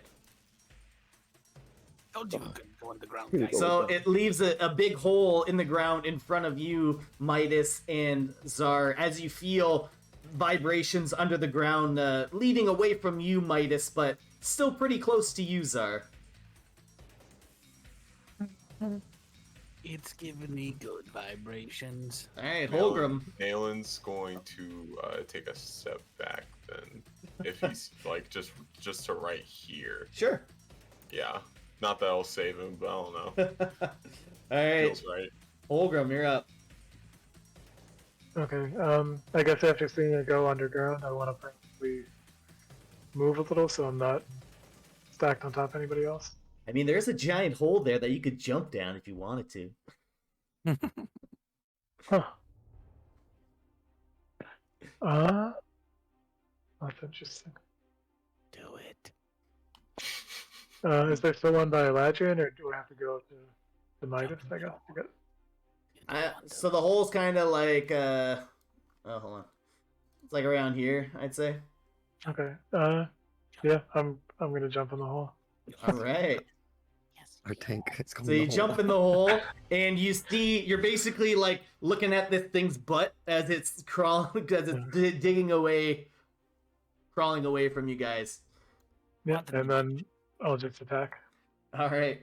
So you swing, But swing at its butt. 15. So I'm gonna use inspiration, I guess. So 2 points. It gets me. To 17. Or does one get me 1? 1, I believe, gets you 1 gets me 1. 1. 2 gets me 2. Do I know what I need to hit? What the lowest number I can hit at is? I think if you did 1, you'd be okay. So I'll spend 1 inspiration to hit it. yeah.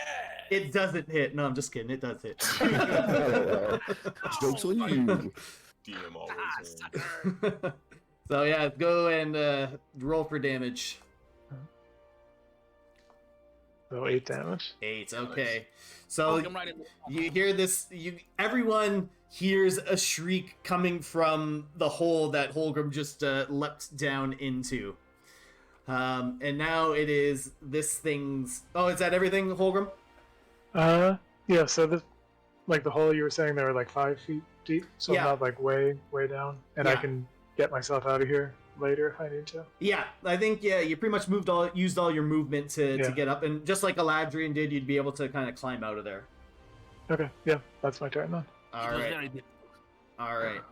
So, feeling the sting of the attack that it just got from behind, it's going to burst out of the ground right next to you, Czar. Not And- me. And it's going to... it's a little bit of ways from you, so it's just going to reach out with 2 claw attacks on you, but it's baned. So, And disadvantage. oh yeah, and disadvantage. So that's gonna miss. Yeah, and some other magical thing that says no, it can't hit him. That too. I think it dies next turn too. Yeah, that's This also is- happening. That's right. That's supposed to Yep. happen. So It is both, true. so both are gonna miss. So in its cries of Thanks, pain, guys. it tried to slash out at you, but with everything that's been going on, all the magical effects it has on it, it misses. And that's going to be its turn. Oh, So, Midas, you're up. So there's a hole where Holgrim's token is. There's a hole there. Got it. I'm gonna yell, I got you, Zor. Go around the hole and punch this dude again. All right. These gauntlets was made for fisticuffs. 17 will hit. these gloves were made for punching. That's what they'll do.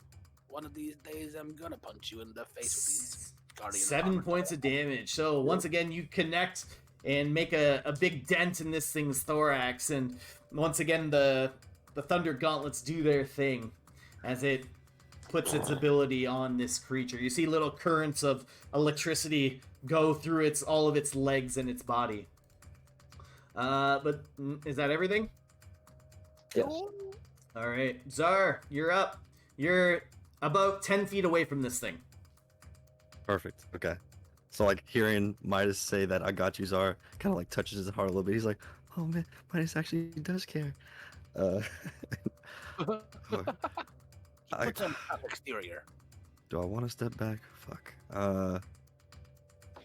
Nah, I'm gonna try to go Ray of Frost again. All right, Into his so face. just no disadvantage. Perfect. Of course I missed 11. 11's going to miss. Having the thing burst out in front of you kind of startled you a little bit. And your Ray of Frost goes awry. Anything else? That is all for me, DM. All right, Eladrian, you're up. Midas! What do Never you mind. want? I was gonna say duck, and then I decided that I think I'm going to try to cast command on it. So I will say, just to save you a bit, it has to understand you to follow a command. Oh. That speak your language. Unless you speak bug. Oh, okay. Oh, yeah. If it doesn't understand my language, so what does it speak? Not common. Um, I don't think it has a language. It doesn't have language. It is a bug creature. Well, damn. All right. So in that case, Midas, duck, and I'm gonna just firebolt it with a 19 19 will hit. and a good old 5 right to the face. All right. So this thing is very badly burnt and badly beaten up, but it is still kicking. I'm very badly burned. So we are gonna go to the top of the round. No battle tactics needed because I think you guys got it. Nailin, Dang. you're up. Hit it All right. really hard. Nalen's going to run through, try to smack it with a mace. All attack. right. Smack it with a mace. Whap. Okay. I'm gonna spend 2 inspiration points. Only Or sorry, light. one inspiration point There you go. to All make right. that one a 16, if I may. All right. You can do that. I will do that, And that will then hit. I will deal 5 damage. Yeah. How do you want to do this? Let's go. Nailin, kind of just like bleeding from all these attacks that the insect has like put in him. He like sees it burrowing, and like while everybody here like is like just like running around casting spells on it, trying to hit it. Nailin's kind of just like slowly making his way over, and then just plays like huge game of like whack-a-mole. As it comes back up, he'll just smack it right back down into the hole. All right. So as yeah. you Come on. two-hand your mace and bring it down on top of this thing's face as it's trying to burst out of its hole, it connects and you kill it. But as you bring that mace down and break through its carapace, a bunch of acid sprays out from the wound, and it hits Czar, Holgrim, Midas, and yourself, and you all take 3 points of acid damage. Dylan, you fucking dumbass. Listen. Can I cast shield on it and like put the shield over its head to protect the acid from spraying out on anybody? Unfortunately, you cannot. That's a good try. Try. Very good try. Very good try. Rule of cool denied. You can always shield yourself. All right. Good idea, but no. But it doesn't even hit you, so it just hits everyone else that was close to it. Yeah, but I saw them getting hit, so I thought maybe. A kind gesture. A kind gesture. Sorry, guys. Let me sing a song instead. Eladrin, no. Oh, Adrian. No. Midas's eyes like twitching a little bit from like all the slime on his clothes. You know how long that's gonna be to tick out? Anybody have a Tide pen? Guys, that sucked. That was quite awful. All right. I need a moment. So Just kind of like sit down. There's like mace next to him. yeah. So there's a few holes in the ground from where this creature came up. Lots of broken and bent mine carts and mine tracks. But you guys have successfully killed this creature. Killed the beast. And Holgrim, you've gotten what you needed from this room. So what do you guys want to do? Nilan's going to go ahead and cast Prayer of Healing. He's going to sit down for 10 minutes, and then up to 6 creatures are going to get 2d8 plus 3 HP. So everybody here. What? Everybody here is going to get 2d8 plus 3 healing.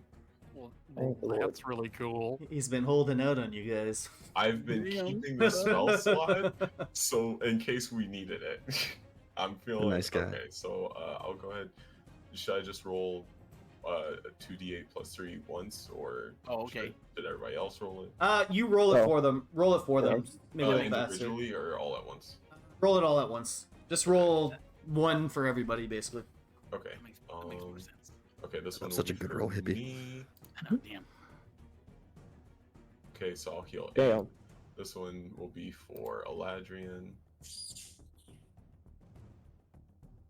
All right. Right. This one will be for Holgrim.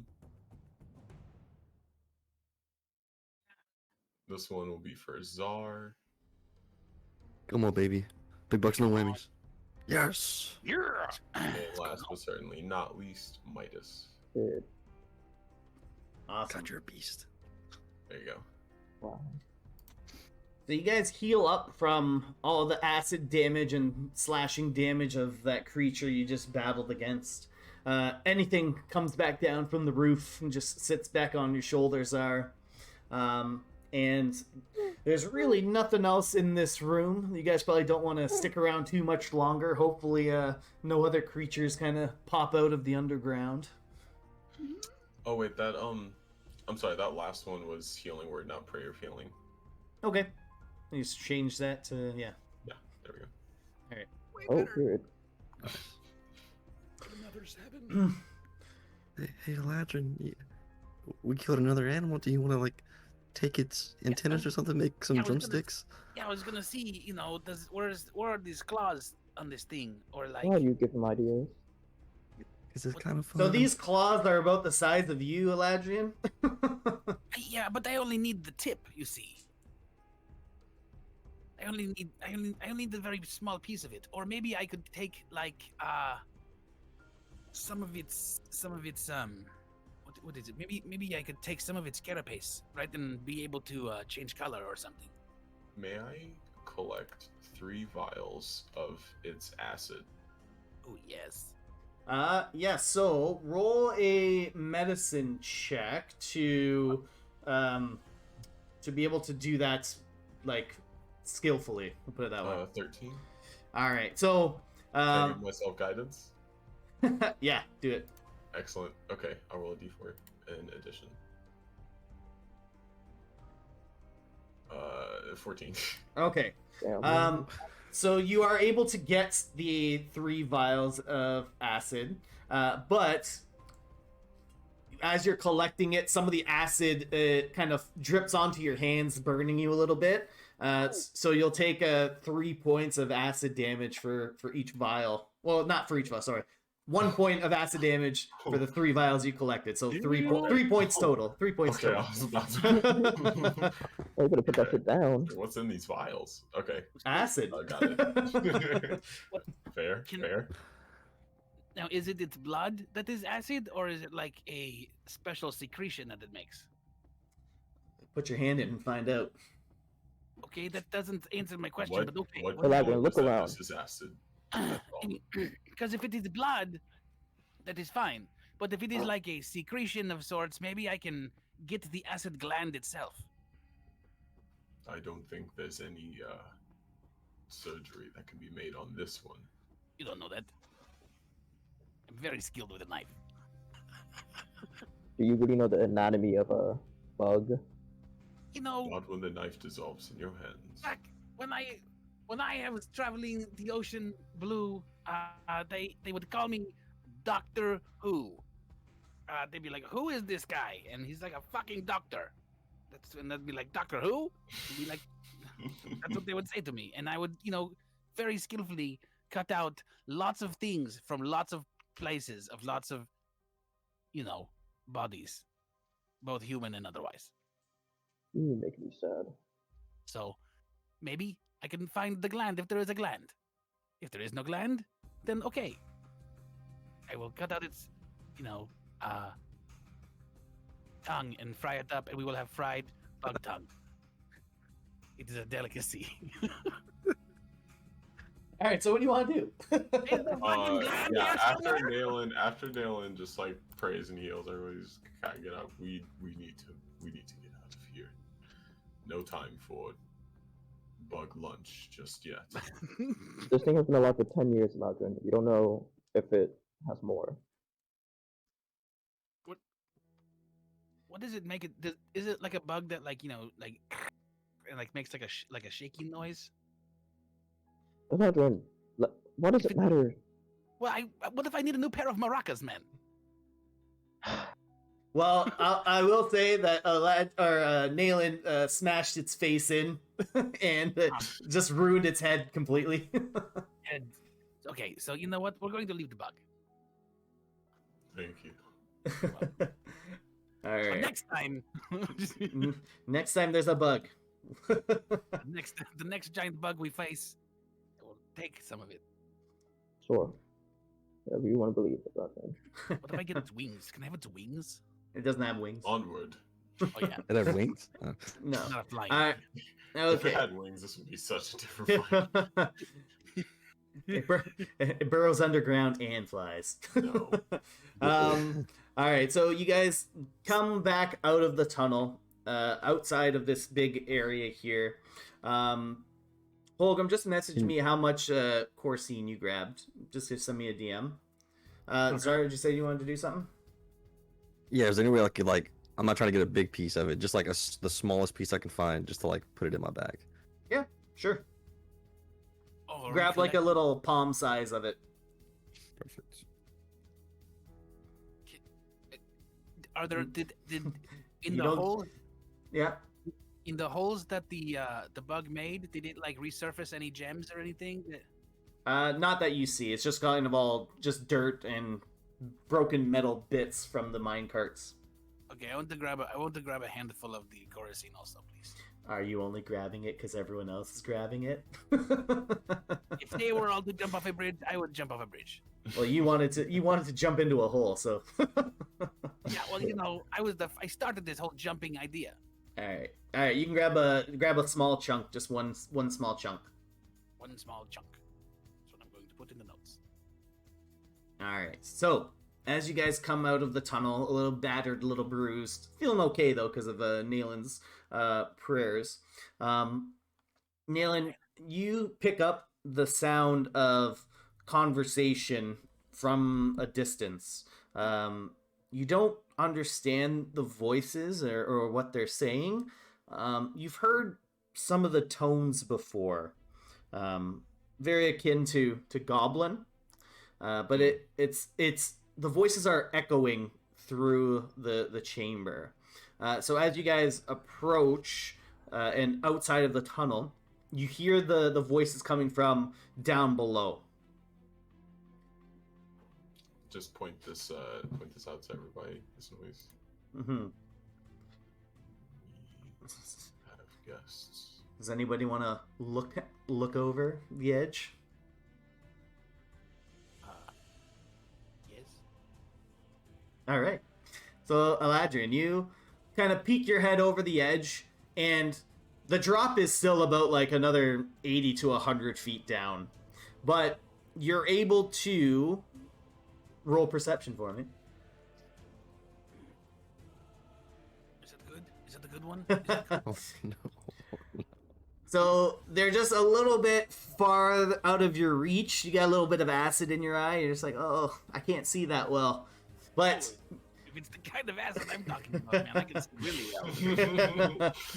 It's helpful in my music. But Nayland, you do hear the conversations that are happening, and what you are able to see, Eladrian, is at the bottom of the mine shaft appears to be the lift, and putting all this kind of together with the noise that you heard earlier, it sounds like someone dropped the lift down to the very bottom. I can smell colors, man. All right, guys, I think they dropped the lift all the way down. Is Can we long way- see there's blood on it? Can I see what? Can we see there's blood on the lift? Oh, the blood. If there's blood on it, I don't know. It is what, It's- 100 feet down? I cannot Yeah. see that far. It is very far down there. Oh, oops. I mean, maybe we can send the bird.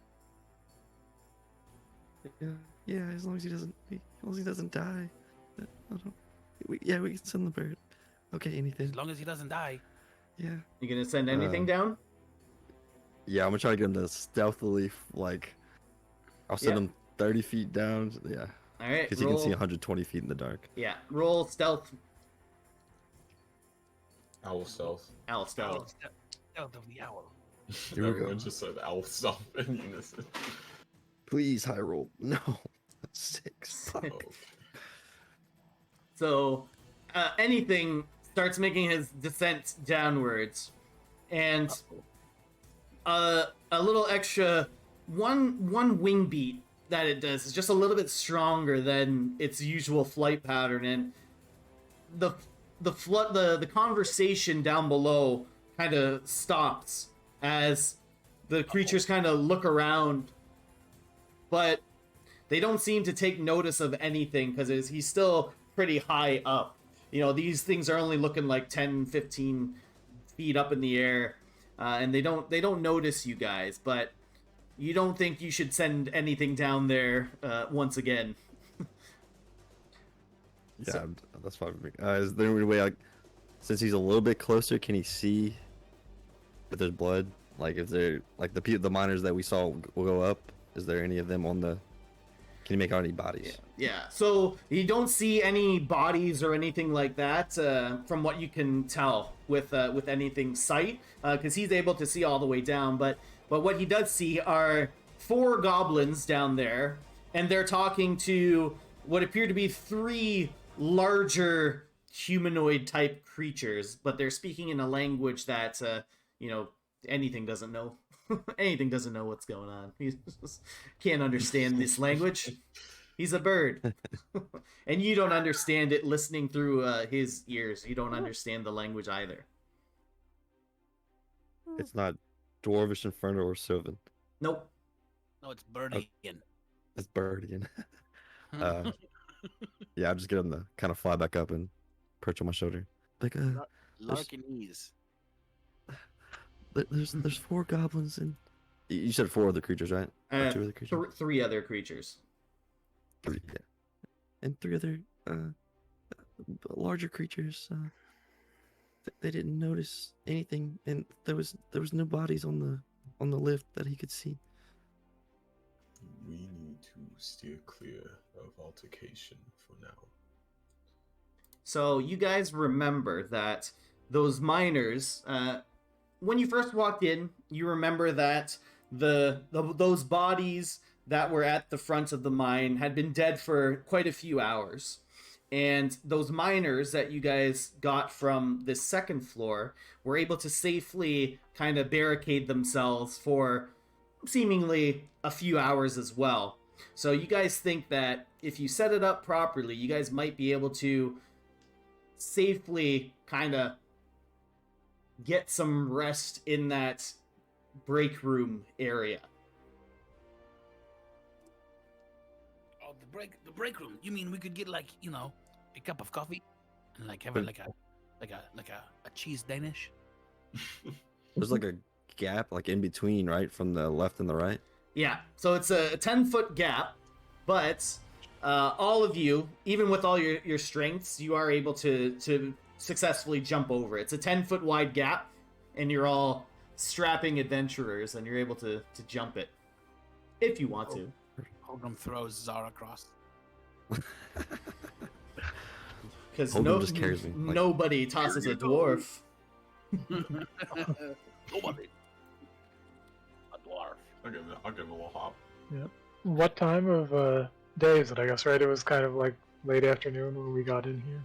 Yeah, you can Is probably it kind of time for a long rest, I guess, at this point, or do we want to just take a short rest? I don't know if it's a matter of if it's like the time, like if it's 9 o'clock, we got to get some sleep. I think it's more that you guys are getting to the point of exhaustion with everything that you've been through over the past couple of hours, basically. But you've probably been down here, if you had to roughly guess, because you can't really see the sun. You've probably been in here for a couple of hours, exploring everything and traversing the mines.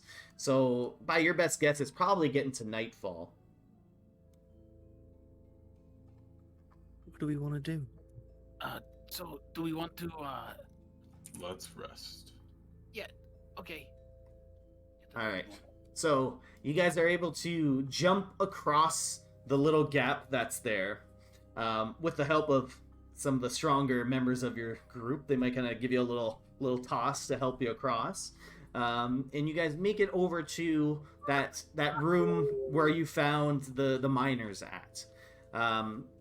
When you get into the room, you begin to barricade the room. You lock the door. You push up furniture and things like that. The room is very dark, so you might have to either just completely go to sleep. Nalen's in the dark, but everyone else can see. Well, don't worry, because Nalen's going straight to bed. Yeah. So, I do need some people to take watch, though. So I want to do that now. So who wants to take the first watch? And for the purposes of this dungeon, you'll get a long rest if we get 6 hours of sleep in, instead of like a whole 8. Even You said there was a door? Yeah, because you're in enemy territory. I got you. So I'll take the first watch, but I'll pass Snare in front of the door.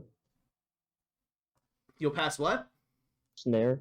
Snare? Okay, cool. So you cast Snare in front of the door with some of the rope that you have. Maybe not the magical rope, just the regular stuff. And everyone pretty much immediately crashes. But Midas, I want you to roll perception for me. Okie dokie. Come on, Midas. You got this, Needles. Okay, perfect. So, while everyone is sleeping and Holgrim's snoring and Zar is cuddled up against him, Heck yeah. Midas, you can hear some movement outside, but not close to where you guys are, but just kind of generally outside. You hear that kind of conversation, that language that you don't understand. You hear the lifts going up and down over the time that you're standing watch. But with that, your watch comes to an end. And who's gonna take the next watch? I'll take the second. Oh. You both can Do do we it if both you want want to do it, or just... Rollies. I'll just, as soon as Holgrim says, I'll be like, okay, Holgrim, good night, and I'll go back to sleep. All right. So Holgrim, roll perception for me. Okay. You can do it, Ogie. 8. That didn't do it. All right. So 7. Act of the gods. all right. So Holgrim, you're standing guard, listening deftly to the sounds outside. You hear some creatures come closer to your door. Did you say preachers? You hear something out there. The creatures. Preacher. I thought you said preachers, like the Jehovah's Witnesses were Yes. coming. The whole the enemy Jehovah's I was really Witnesses. confused. I was like, where do they show up from? They've come to convert Holgrim. No. Do me a Sorry. favor, Holgrim. Roll me a D100. Oh my gosh. To see if they are Jehovah's Witnesses. Get a 1 and they're Jehovah's Witness bosses. they start throwing bicycles at us.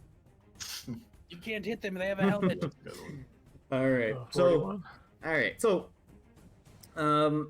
as you hear footsteps approach the door, you hear the sounds as you kind of press your ear close to the door, because you guys have it barricaded. So you're trying to listen in as best you can.